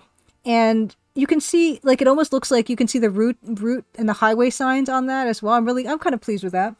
And I think it was another, like, Sean Baby finds these really weird books all over the place, like completely inexplicable books, and then discusses them. And that's one of those, I believe. Yes, wait, the movie where Shaq is a kung fu fighter. Yes, apparently there is a novelization of Shaq Fu. I believe. I think that's what that is. And then on the bottom here, there's this character, and now for the life of me, I can't remember what that character is about. I'm so sorry. I can't remember what that is. Next, we have, moving back to the top, we have this. They did this amazing article about Rumble in the Bronx. It was a 2-part article that is amazing. There's nothing else I could say about it. It goes right into the weeds of every detail about Rumble in the Bronx. Then there is this crayon. It had to do with Satanism, and I can't remember what. Again, yeah. Afraid I can't help you there. This has been a while. A Bionic Commando? Maybe? Possibly? I do have, you know what? I have the reference folder here, so let's see if anything is striking us here. Okay. What do we got? Yeah, Guardians of the Hood, Sex in America, Goodbye. Yeah, okay. What else do we have? So there's the Shaq Fu adapted for book. Oh, he wrote the novelization. Okay, so I guess there wasn't one. So Sean Baby wrote an unauthorized novelization of Shaq Fu. Okay, so that's not an actual book. Okay. We have. Where's that guy? What character is that? Oh dear. That character. Oh, it's this character. I don't know what the character's name is, but Iron Fist. Iron Fist is what that character is. And I don't know anything else about him. But it's Iron Fist, and they wrote an article about it that I read. Then we have a Fisto, and I can't remember what the Fisto was for. I have Fisto, actually. I was very pleased with him. Lewd. There's this arcade machine, and I forget which arcade machine that was, but maybe just one in general. Then there is this Rubik's Cube. I can't remember what that was for. Jokes for Minecraft. This is one of those joke. He has a bunch of these weird joke books, but this was a book of badly written Minecraft jokes, which is kind of fun. Then as we move down, Godak. Godak is a very infamous personality for the 1-900 Hot Doggers, where it was about romance, and by someone who doesn't seem to understand what that means, and it's hilarious. This is I forget what that Pokemon is called. Bellsprout? Victory Bell? One of those. I think it's a Bellsprout. And this book is the position of the bod. Oh, position. It's one of those sex position books. And they talk about that one. And that's one people have seen all over the place. Moving onward, we have Shoot Fighter, but with Bolo Young in it. I'm very pleased with how I was able to recreate the VHS cassette. Guardians of the Hood on the computer, of course. My Life as a Fighter. I can't remember who this was again. That's another book. They've come across all these weird books. Martial Dance, which is kind of amazing. This Double Dragon poster. Very pleased with that. How to Goodbye Depression is a weird translated from Japanese book, I believe. Hulk Hogan's, I forget what that was. Some Hulk Hogan VHS.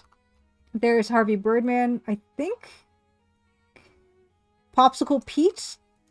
Again, the significance now escapes me. Moving down, we have The Minis, which is this horrible movie with Dennis Rodman in it. Then beside Minis, we have The Nightmare. I don't know. My memory. This is a while back. Weepin' Bell. Okay, it's a Weepin' Bell. Yes, Tiffany Pirate depicts someone like Jackie Chan. Yes, that's my Jackie Chan attempt. Hulk Hogan's Rock and Wrestling. Yes. No, very good slow one. Exactly. That's exactly what it is. Now I can barely make that out on that. Yes, absolutely. And I forgot to change my tag to art, right? Oh, Dan says he's just about there. Okay, yes, Bill Coon says, okay, pulled a sample article from 1900 Hot Dog. The video Puppet Week, Kurt Hiss, the drug-free beatboxing snake from October 26, 2023.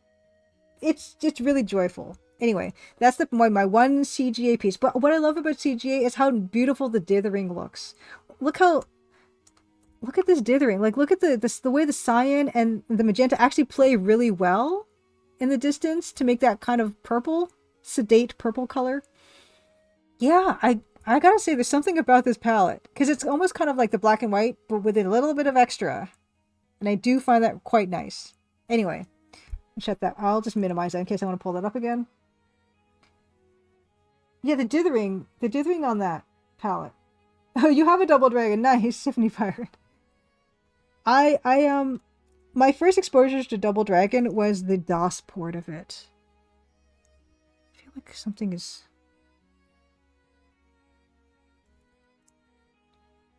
Yes, yes, a nice bump map blue is what Bella Helton calls that, the dithering of the cyan and the magenta. I'm glad you like the melting Rubik's Cube. It was a fun challenge to compose that piece and then to actually execute it. And I'm a fan of theirs. I've been a fan of theirs for a while, so it was kind of super cool to get to like work with them on that. And they were super nice as well, like really nice people. What if we palette swap this with Worm CGA? Oh, Bilkin, will I be able to resist? Okay, let's minimize that one. Window. Do we dare? Okay, let me save this in case I accidentally completely mess this up. Palette swap. Okay. Okay, so what are we gonna feel like here? We're gonna say the yellow would be, the magenta would be yellow or red? Magenta would be red, maybe. Okay. Let's do it. Is it the dark red? It's the dark red, right?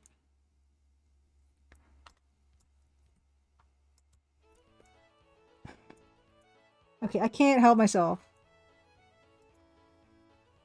Okay, magenta is red.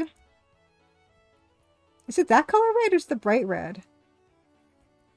Is it the dark red? If my guess was... Oh no, it's the bright red. Okay. Cyan would be the bright green. That's also nice. I also quite like that. Beef Mans, I have a video card that will do CG but not a monitor. We could also just do it by hand. Yellow for white. Okay.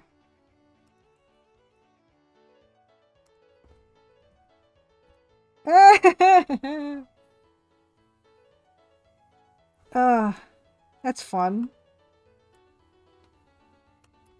Alright, here we go. Oh, Dan sent me the Zoom link.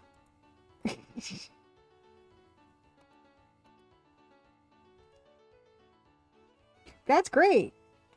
That's fun too. Dan the Band, hello. We're just messing around. We did a bit of work tonight. I feel like job well done. Yeah, it just looks like a yellow tint. Worm filter. They're both kind of nice. What happens if I just invert this? Okay, that looks terrible. Okay. Okay, we're gonna, Dan sent me the link, so we're gonna, I'll save this, what the heck. It was fun. Thank you for indulging me. Tweet the Worm CGA. I should. I've got it saved anyway. Let us save this. I'm gonna get into that Zoom call, but first I'm gonna raid Dan. Dan, are you live before I raid you? I guess that's important to know. Dan the Band, are you alive?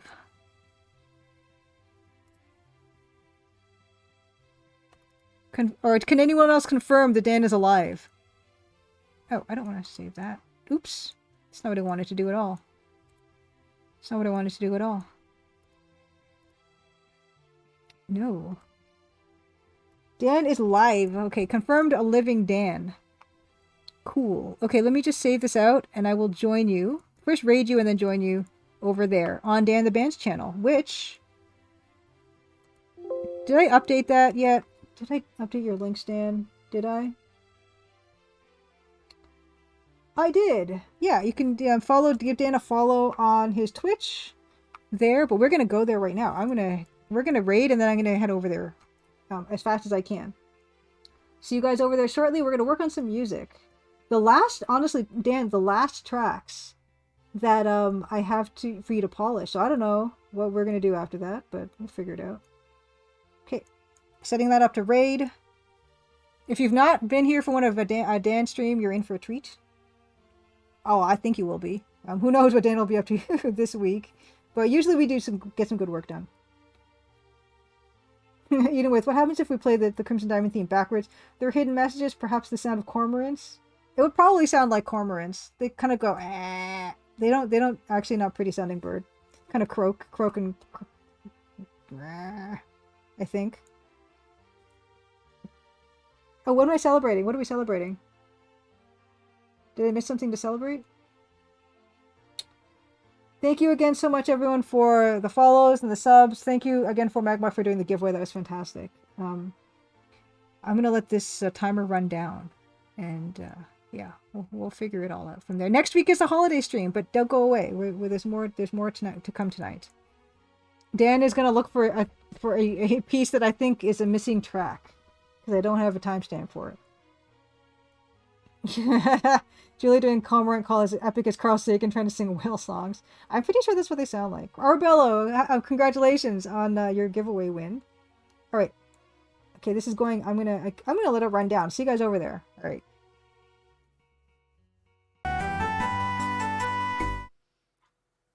Welcome, Raiders. Good to see you guys. Raiders of the Lost Crimson Diamond. And yeah, what's going on?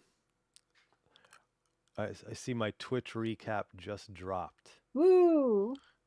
And you shared? Did you share yours?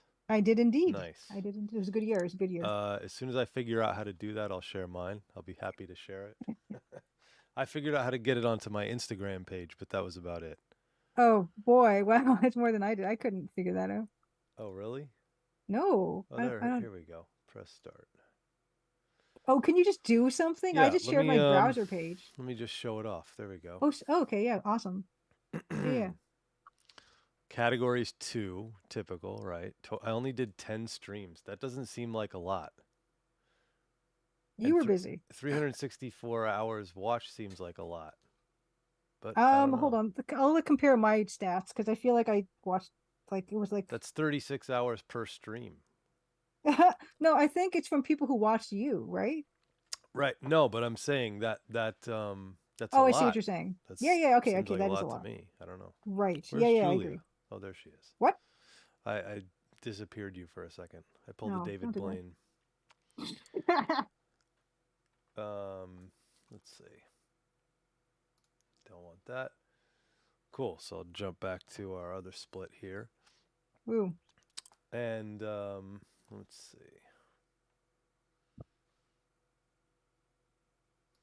Jump in. Oh, I want to share something that I was working on today, even though it's kind of unrelated. But I also put it on my Instagram story.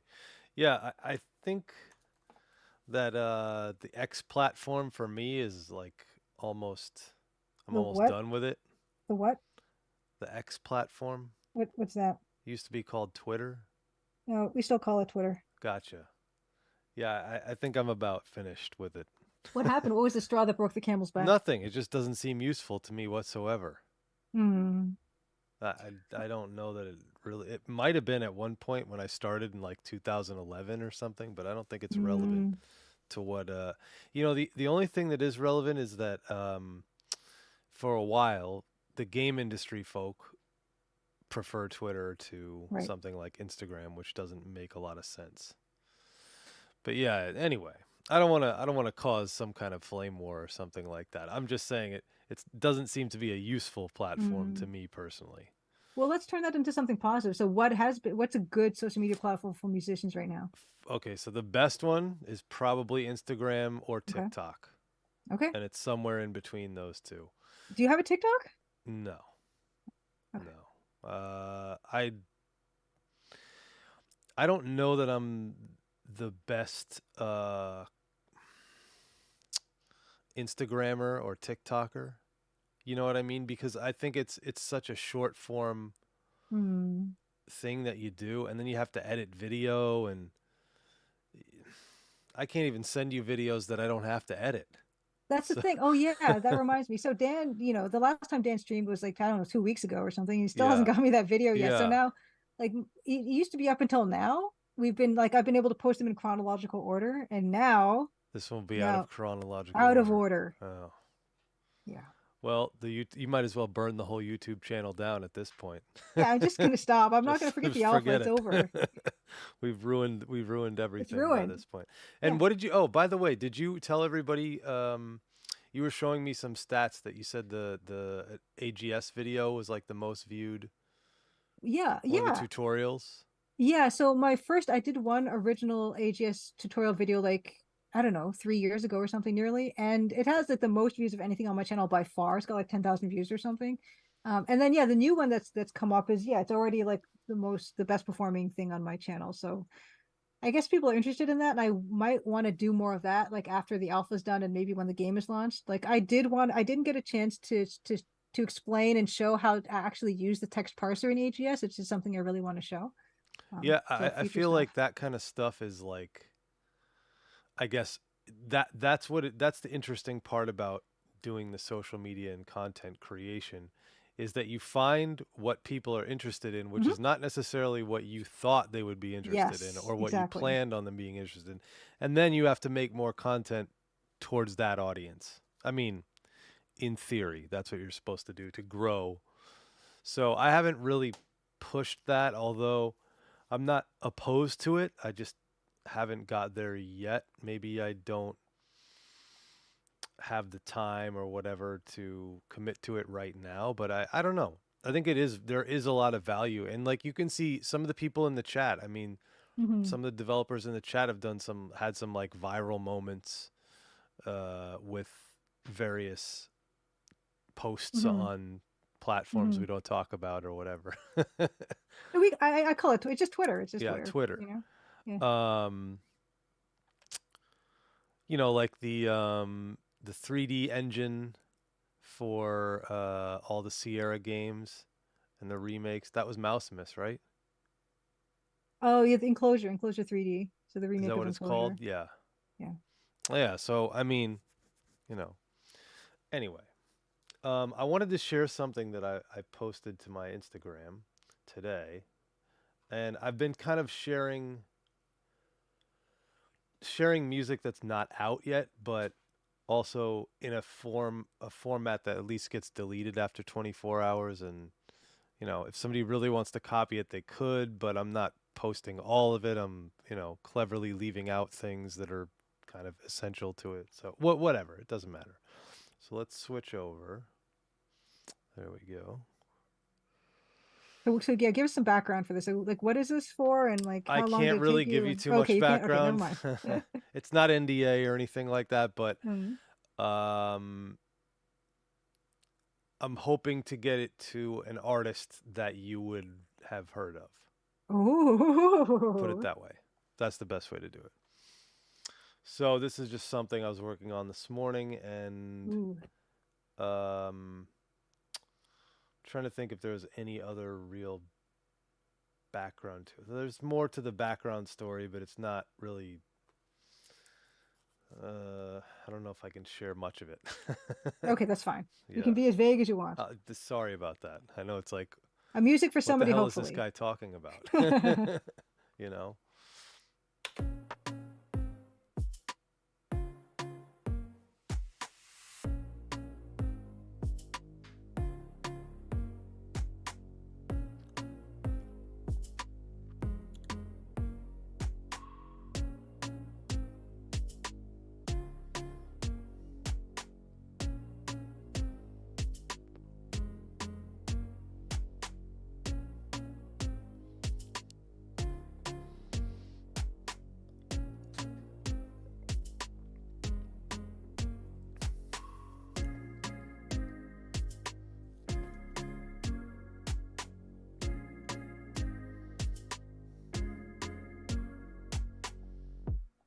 So It's still like a sketch. It's not a finished Mm-hmm, idea or mm-hmm, mm-hmm. anything.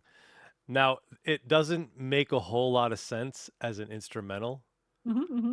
There are vocals on it, but I can't play the vocals Yeah. because that would give it away.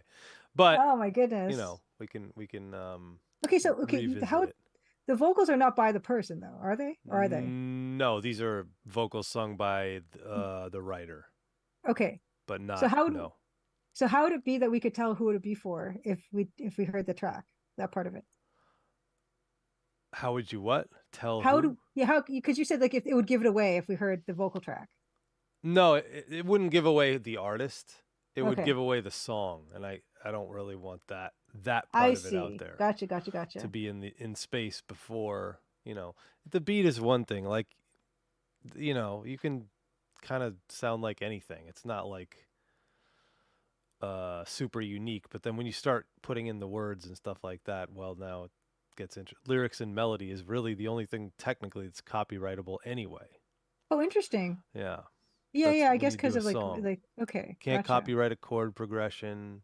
That's why Mm-hmm. so many songs have the same chord progressions, and Yes, yes, yes, of you course. know, there it gets really hairy and legal as the further down the rabbit hole you get on this particular subject. So it's not maybe the most interesting thing, but if you want to read about it, I think I've mentioned it on here before. It's the Mm-hmm. Robin Thicke Farrell case is a really good one to read about. Hmm.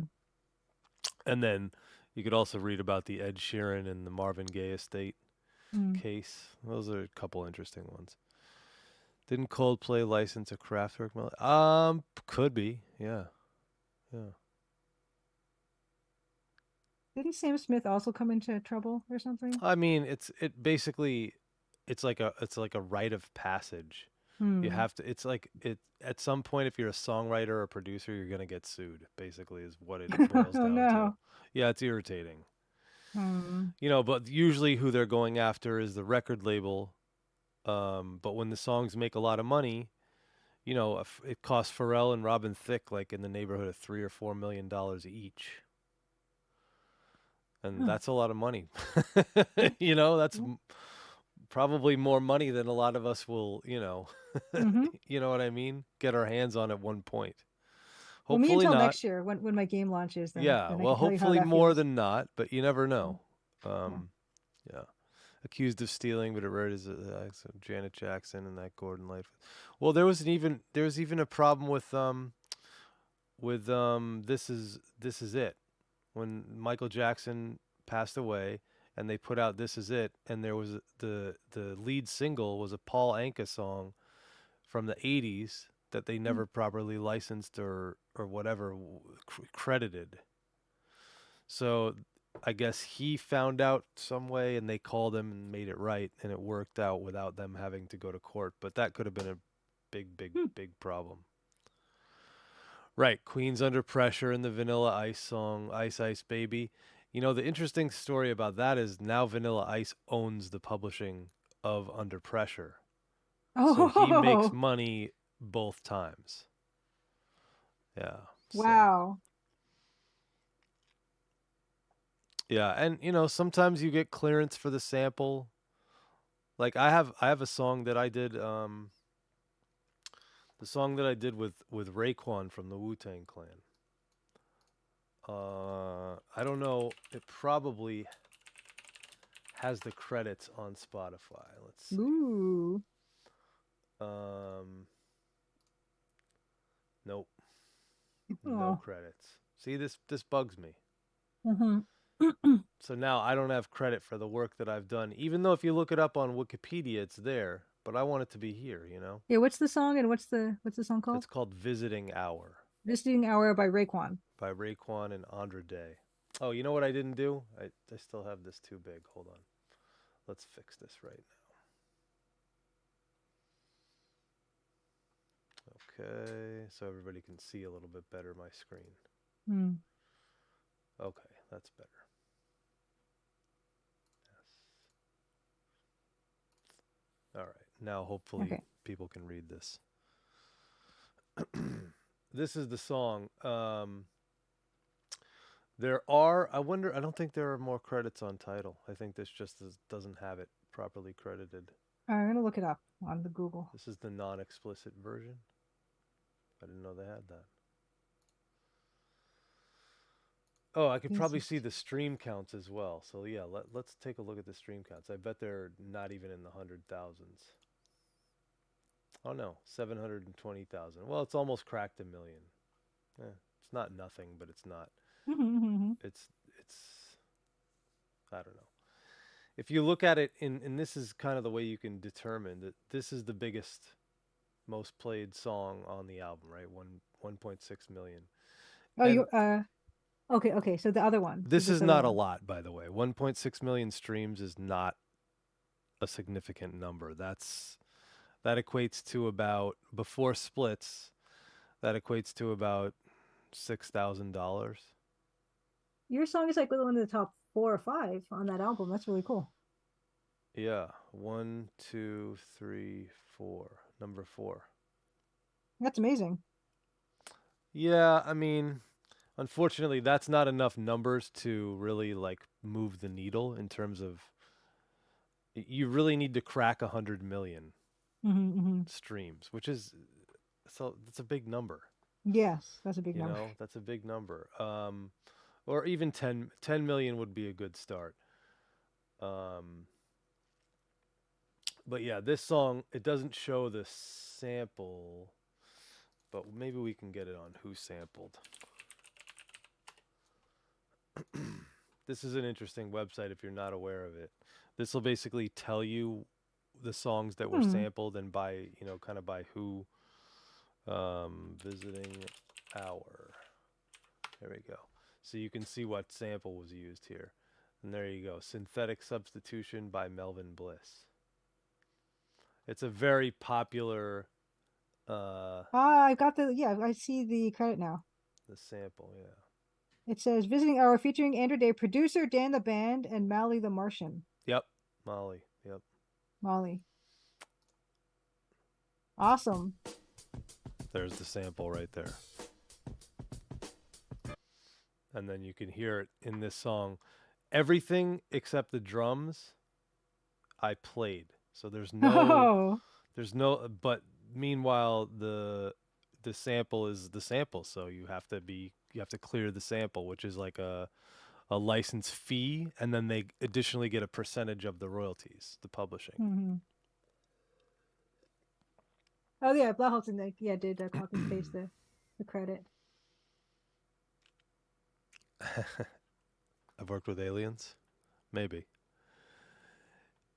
Yeah, Snoop Dogg, something, a billion streams and making 42,000. I mean, so the weird thing about that is he's probably in a legacy deal, a bad legacy deal as far as Mm. digital streaming is concerned.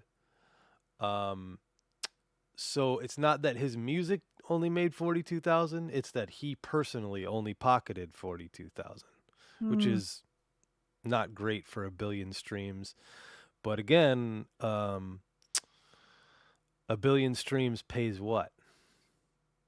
$3-4 million, is that right? Something like that. Billion streams, Spotify money. Let's see. Okay, yeah, here you go. This is the Snoop Dogg thing. But this is not. Let's see. No, this is Snoop again. There's a way to calculate this. Let's see. Spotify streams to. There you go. Calculator. Okay. So let's say one.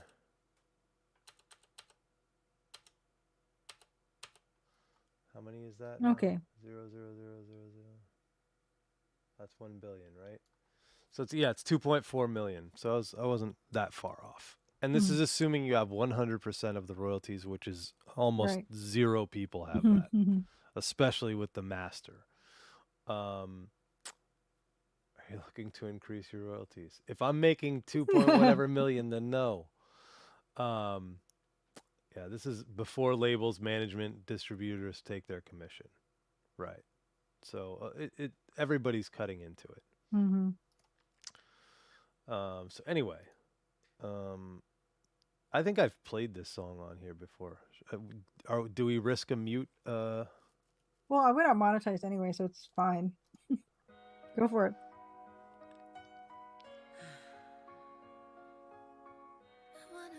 This is the clean version, so it should be good.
Taking penitentiary chances. I didn't blank that one out. Missed that one.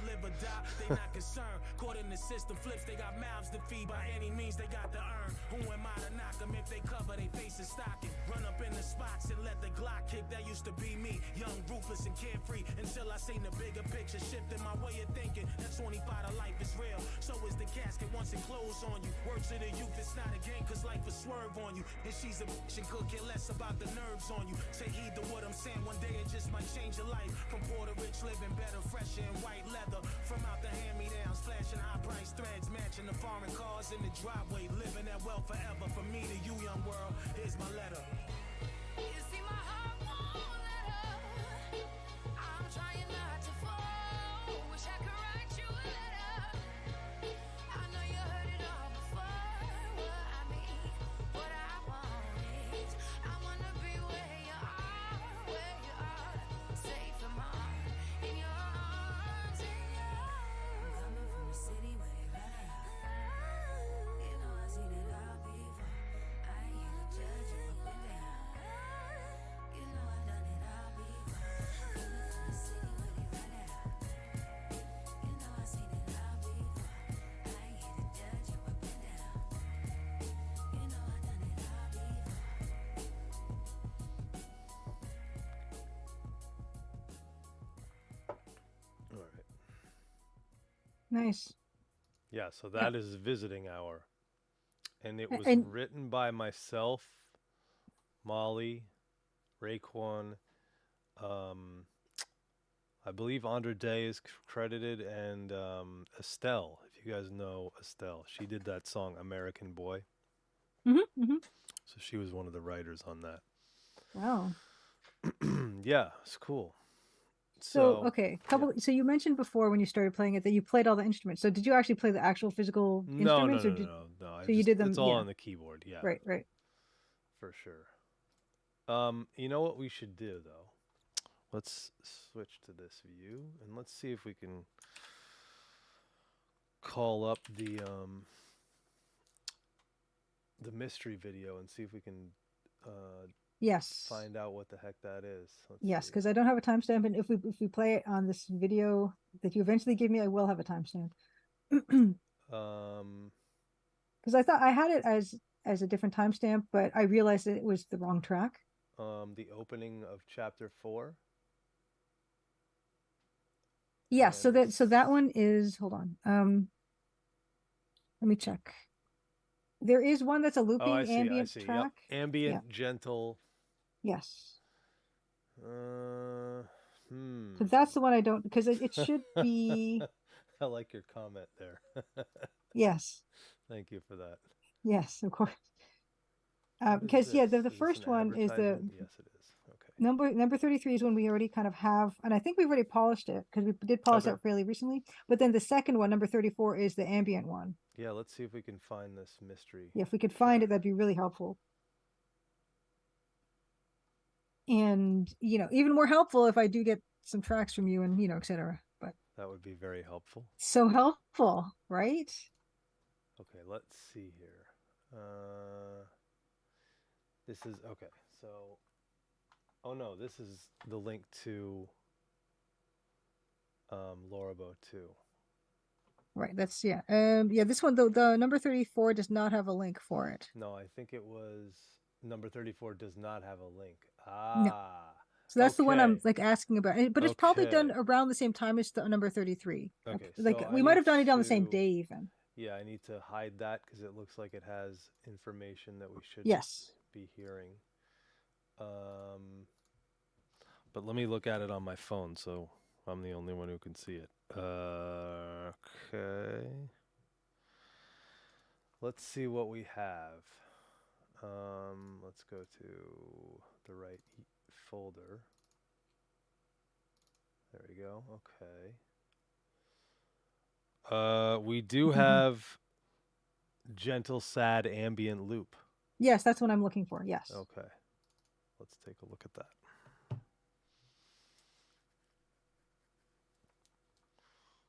Oh, there we go. Now And I do you get a can see. check for that every time that a check for for the Spotify thing of like every quarter or every year? Or what happens? You get quarterly payments from your PRO, which is Performing Rights Organization. Okay. So you sign up in the US, there's 3 of them. There might even be 4. There's really 3 that people know about, and then there's 1 in Canada. So it's called SOCAN in Canada. Mm-hmm. It's either BMI, ASCAP, or CSAC in the US. And you can also join like some of the Jamaicans, the guys in Sean Paul's group, are members of BMI as well, even though it's a US thing, because I don't think they have a PRO for Jamaica. Like certain countries don't have their own PROs, but most of them do. Germany, it's GEMA, which is GEMA. The UK, it's PRS. Like there's only one option. Now, initially, these were non-profit organizations, and now BMI has recently switched its model to be a for-profit, which is really bizarre. I don't know how that works and how do you go from a non-profit to a for-profit situation? I don't know. Anyway, whatever. But I'm a member of the PRO or part of the PRO because I have to be in order to submit music for any syncing opportunities that aren't complete buyouts. So if I wanted to collect royalties on any of that stuff, publishing royalties, then I would have to be signed up with the PRO and also a publisher. So yeah, it's complex, but if you follow my Instagram, I've been saying, hey, join a PRO because it's free to join the PROs for the most part, unless you're going to do some special thing. Anyway, good to know if you're a composer or you want to be a composer or whatever. Okay, let's see if this Okay, oh my playback gosh, is fingers gonna be crossed. correct. Yeah. That doesn't look correct. But let's see if it is 46, 32. Let's just hear it. Yes.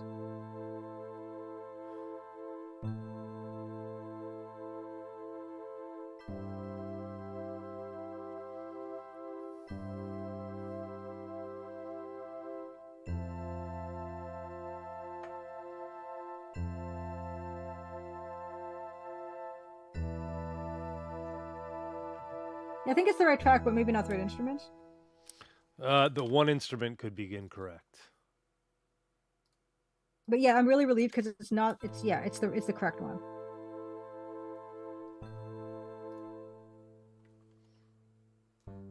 Let's says it's the right instruments. Okay. Well, I guess let's listen to the whole thing and then see what we think, because we might need to We can change them still. Yeah.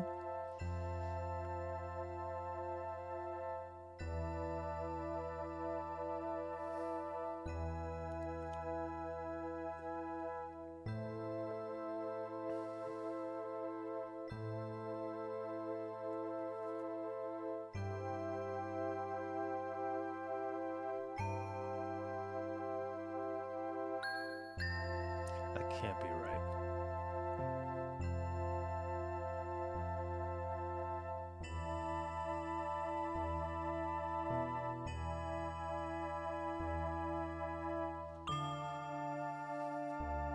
We might have.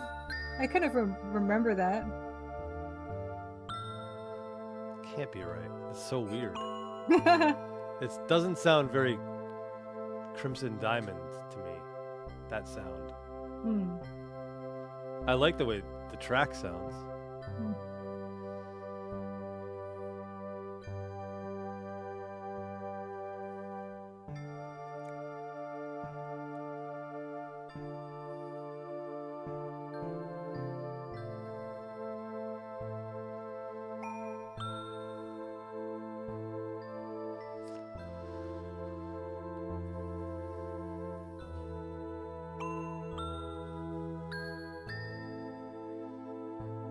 I remember us picking that. I know it's really weird, but I'm glad we're revisiting it. You said you do remember us, or you I don't? kind of vaguely remember us picking that, and I Really? know it's so weird. I guess maybe it's fitting for the scenario that the game that's taking place in the game. at Yeah, the it's time. a weird kind of like off-putting almost scenario. Okay. So maybe I just need to send you this track. uh Unless you let's want hear to change out the instruments. yeah, I guess hear the beginning part again. That sounds Minecrafty. That's funny. Yeah, by the way, that was an amazing whatever noise that was. Sheep, whale, goat. I don't know what it was. That's what cormorants sound like. That's unfortunate. Have you ever seen the Taylor Swift, but they replaced her with goats? Well, It's I quite know old. You have to be old to remember this, well, but okay, I remember it. it's when it go that when it starts with that song and then it cuts to the goat I yelling. knew you were trouble when you And walked then he in. walked Oh, in. ah! Yeah, it's great. It's great. Love it. Yep.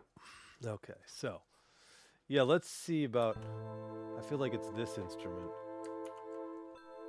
A lot of belly stuff going on.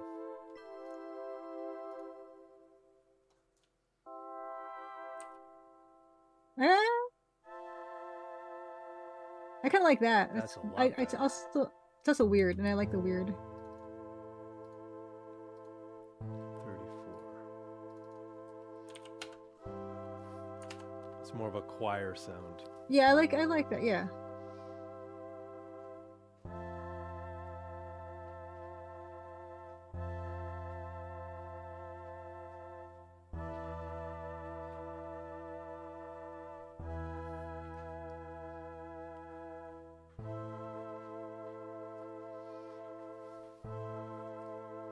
I think that's better. Hmm. Now, what do we think of the Minecrafty sound? That one. You like it? I kind of do. I can tell you like it. That's funny. Hmm. So there you go. There's the perfect job of the composer observing their client or boss, saying yes they like this or no they don't like this, without them actually telling you that one way or the other. You kind of know already. So that's something you have to do in what they call I think they're called spotting sessions Hmm. for like movies, where you go and Hmm. you do things to the time, and like you watch some of the film or whatever, and then you kind of like get an impression for what they're interested in or what they're not interested in, if that makes sense. Yeah. Which I don't. How often do you get the benefit of that working as you work? Not as often as I would like. Yeah. Um, I'm actually working on a score now Mm, for a it's like a trailer, I guess. nice. Um, but that's new, and then I'll show that off for sure once that's done because it'll be real. The visuals are gonna look amazing. Well, I've seen the visuals. The visuals already look amazing. Hmm, So now I heard the music and I was kind of like, I think I could do better. So I he's see. like, all right, let's do it. So anyway, I like this. I think this we might Yeah. have a winner. I mean, it has to loop, so I mean, we could It check does that as loop. well. It does loop. Yeah. Okay. Cool. We can test it though. Yeah. I want to test.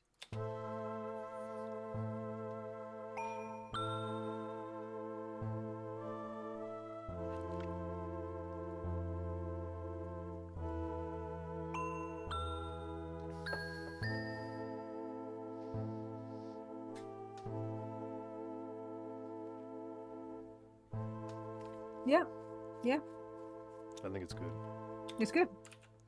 Okay, good. please put that in your notes that the Oh my title God. is Gentle Sad Ambient Loop, and that was number 35 or something. 34. 34. Excuse me. Excellent. No, I'm really relieved that we found that because I'm like, Yeah. oh no, my link is all wrong. Okay, gentle, Well, it sad, ambient didn't loop. take much effort, thankfully. Oh no. Okay, that's number 34. Okay, so this is gentle, sad, Let's go back to ambient this. loop is the name. We could refer to that as fantastic. Good. Good.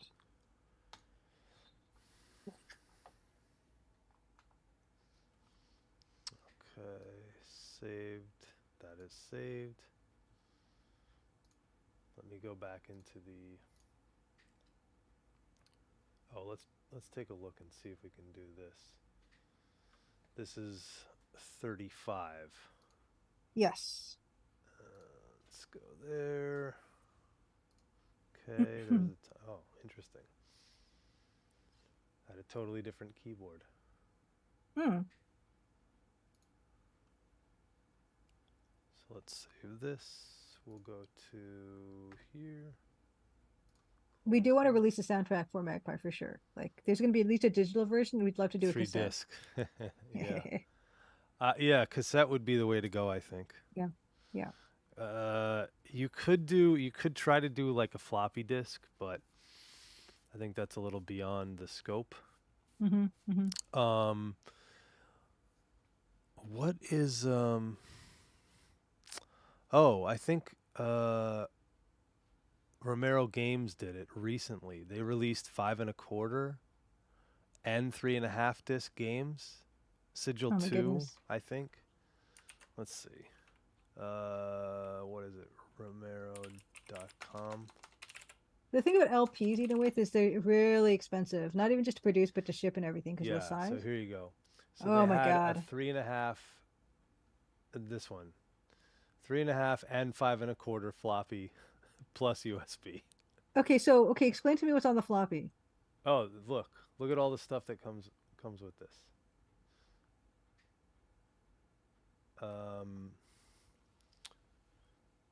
Sigil 2 wad on signed real 5 1/4 disc. Sigil 2 wad on signed real 3.5 inch disc. So yeah, and it comes with all this stuff. Well, obviously you can't get these now. Unfortunately, I bet you they're going to be scalped on eBay. These are still, this is pre-order, so they're not all manufactured yet. They're still like, if you look on the Romero Instagram, they've been posting some of this stuff, like the pins that they made. The pins Yes. are pretty awesome. Yes. There you go. Yes. And that's the mock-up or whatever, but if you look at the actual one, it looks way better. We should show. Yes, yeah, we did show it. It is amazing. Oh, we've shown it before? I think like last time, but we can see it again. Like, why not? I'm always happy to see it. Romero. The Romero Games. There we go. Edenway says he watched a stream with the two Johns from id yesterday. A great stream with lots of good memories. There you go. Nice. I didn't get to watch that yet, but there's a Mhm. replay if you didn't. Sweet. It's on Twitch. This is the pin. I mean, that's really well done, I think. It's great. And then So the there's a- WAD, we mentioned this before. this The is WAD the is like other some pin. dungeon files or something. Look at this. That's amazing. Pretty cool. Yep. But it makes sense why you do a pre-order with something something like this, with all kinds of stuff. Pins, shotgun shell, cinch bag, stickers, glitter sticker of a shotgun. I mean, discs, actual discs. The USB thumb drive hidden in a floppy disk? Or was it No, just the a floppy USB, it's a shotgun shell. disk? Okay. That's the USB. Okay. And the floppy has WAD files. Yeah. Which we talked about before. You explained it. Oh, there goes Julia. Okay, let me fix that. And put her back on. Okay. There we go. We should have Julia back momentarily, and we've got her back. You're back. I am back. Yes. Yeah. Exactly. What is WAD stand for? I forget what it stands for. Complete data files, yes, for Doom to run. So the sigil disks would have. Well, that's just like the level data. So you'd need Doom. You actually need the registered version of Doom. Okay. Yes. Yes. play Okay. this. Okay. I remember now. Granted, it's probably 99 cents or less on GOG.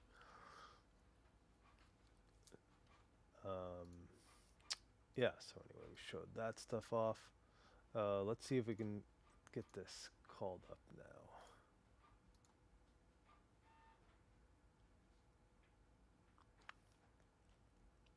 Oh, don't do that to me. We're getting the circle of death. Let's try this. No.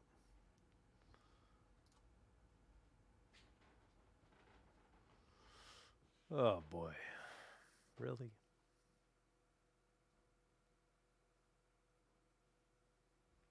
I got one more idea. Let's try this. Reopen.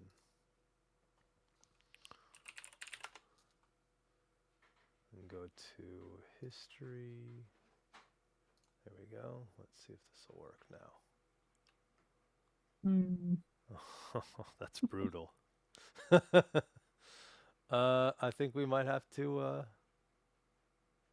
abandon ship, abort. I don't know. Would you have just the files? If playback doesn't, try restarting your device. Yikes. Yeah, oh wait, I can see it. It says Sleepy TCD up there. Okay. Yes, I should have that.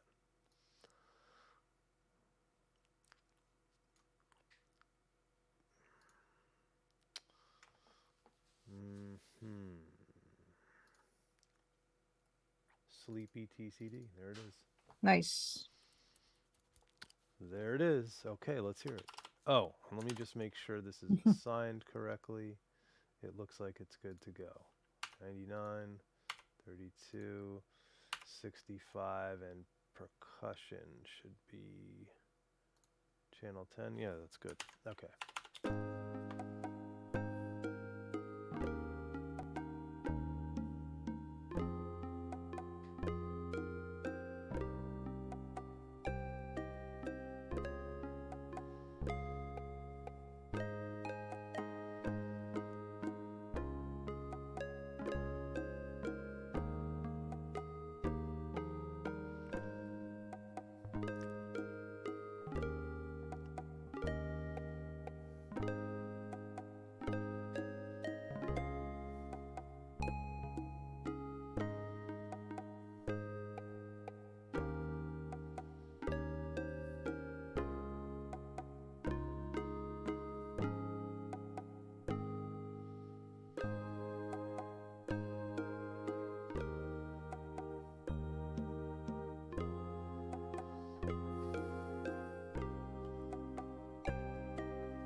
Yeah, like it. I don't it's really have awesome. any commentary for that. It's awesome. Like I think it Um, also loops. I can't you remember have if it that does. in the notes now? Sleepy Uh, TCD? yeah, that's that one's totally there. Yeah. Okay, cool. Um, but yeah, is this one does it? Yeah, does it loop? Yeah, it Okay, will. good, perfect. Yeah, Monkey Toupe, hello. Yeah, so that's awesome. Yeah, that's perfect. It looks like all those the ones that we looked at today are ready to go. Awesome. If only, if only. Awesome. Uh, can I play you guys one more song? Please. I'm gonna have to mute the vocals again, but So give us some like whatever background you I'll give you can. some background. Oh, yes, and I should talk about this. Save Yes. changes. Yes, we want to save the changes. So, this is kind of news, I guess. But my plan next year is to release music, to actually put it out on a distribution service, DSP, um, under my under my own name, I guess. It's more like a DJ project. Let's mute this. Uh, that we don't even need. So these are all tracks. Well, these are gonna be tracks that you've made. This is something that I made last week, I guess, and I've Hmm. kind of it's not finished, but it's what I'm working on. It's like a work in progress. Hmm. So the whole plan is to do it'll be kind of like this style that you hear in this song, this style that you hear. Um but the plan is to do some releases and release them through EDM labels because Hmm. it's going to be EDM ish music like future house if you guys know that kind of like specific genre. It's whatever. It's stuff you've heard on the radio kind of thing. Chain Smokers or what's the other one? Some of the Diplo stuff, Major Lazer stuff, um, Marshmello. That's another one. If you know those guys, you probably know their music. Hmm. You probably just maybe don't necessarily know the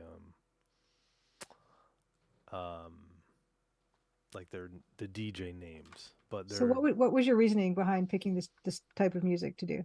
well, it's what I like to do, and it also Hmm. it's like the most open. I think Hmm. it's most open ended. Um, and yeah, like Marshmello, like he's got such a wide range of music. Like if we played some of the stuff from him, you have like this Latin thing going on at one point, then you have this super poppy thing going on, and it's just a wide open lane to kind of do whatever you want to do. And Hmm. the interesting thing about a DJ versus an artist, right? So if the DJ doesn't sing and they get features on their albums or on their songs, they can really make it sound however they want. Hmm.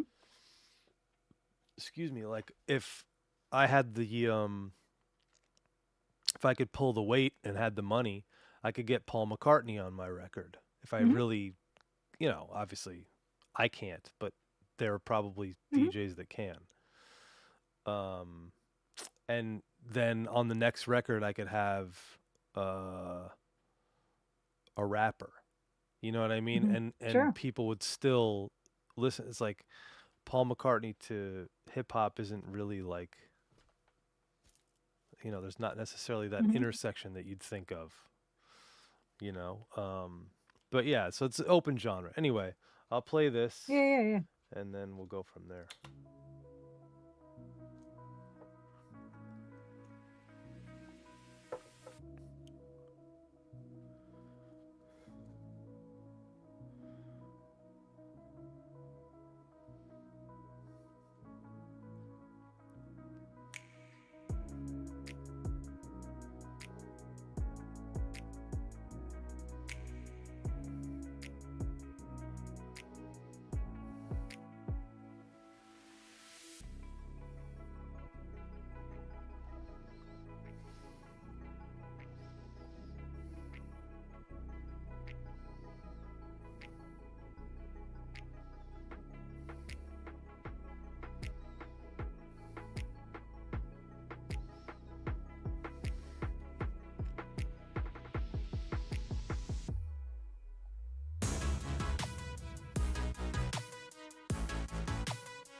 Nice. So that's that one. Nice. So you said that you had to remove the vocal track. Is the vocal track you? No, no, no, no, no, no, no. Thank God. So, but you got somebody to do the vocal track. Well, yeah, she actually had the vocal track Oh. already. Um, her name's Gabrielle Ross. I don't have a problem sharing her name. I just don't want to share the song yet. She's actually got some really cool stuff. On here, there was a band that she was working with. What are they called? Whatever We Are, they were called. But I hope to put out some music next year. I don't know how much and how often, and I don't really have a deadline, but I want to try to sign them all to labels.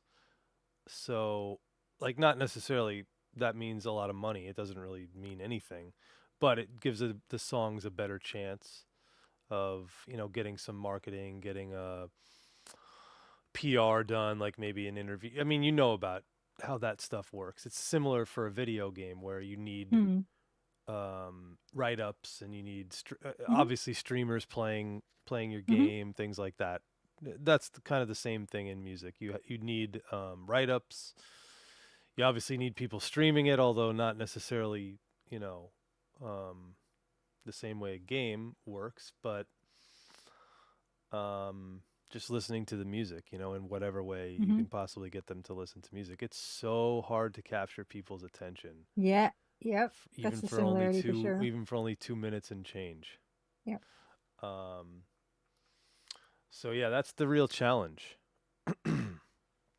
Hey, Anna. Hey, what's up, Anna? Welcome home. Yeah. Hi. We actually didn't compose anything, but we did actually find a couple things that we needed, which is good. Yes, which I'm relieved that we did have because I like that funny weird one. Track. It's a little weird, but we have we have it. Good. I'm glad.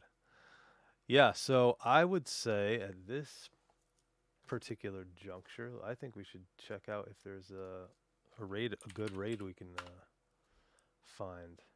Oh, nice. There's a lot. It looks like there's a lot of people that we know. It's December, games. I got to look into like getting on that before it's over. Hungary is streaming. Middle Age Stream is streaming. Cobra Command is streaming. Taco streaming. Skin Teen. Tonda. Indiana Jones and the Last Crusade. I don't know. Like, who do you stream? Who do you raid? That's a good question. It's a very good question. I kind of feel like for me, it's between Middle Age Stream and Hungary. Hungary is playing Link to the Past, naturally. I'm sure she's played that a million times. And Middle Age Stream is doing Trashy TV Tuesday Holiday Special. I was I watched Jimbo's a few days ago, and he was watching like bad holiday movies, and it was kind of awesome. It was really something else. So your vote is for Jimbo's. Well, I mentioned Jimbo's because I rated him like 3 days ago or so, or whatever. No, I didn't rate him. I actually just went to his stream a few days ago, but that doesn't mean I'm saying we have to rate him or anything. But yes, I leave it dealer's choice. Yeah, let's bug him. I think we should. Let's go bug him. He is great.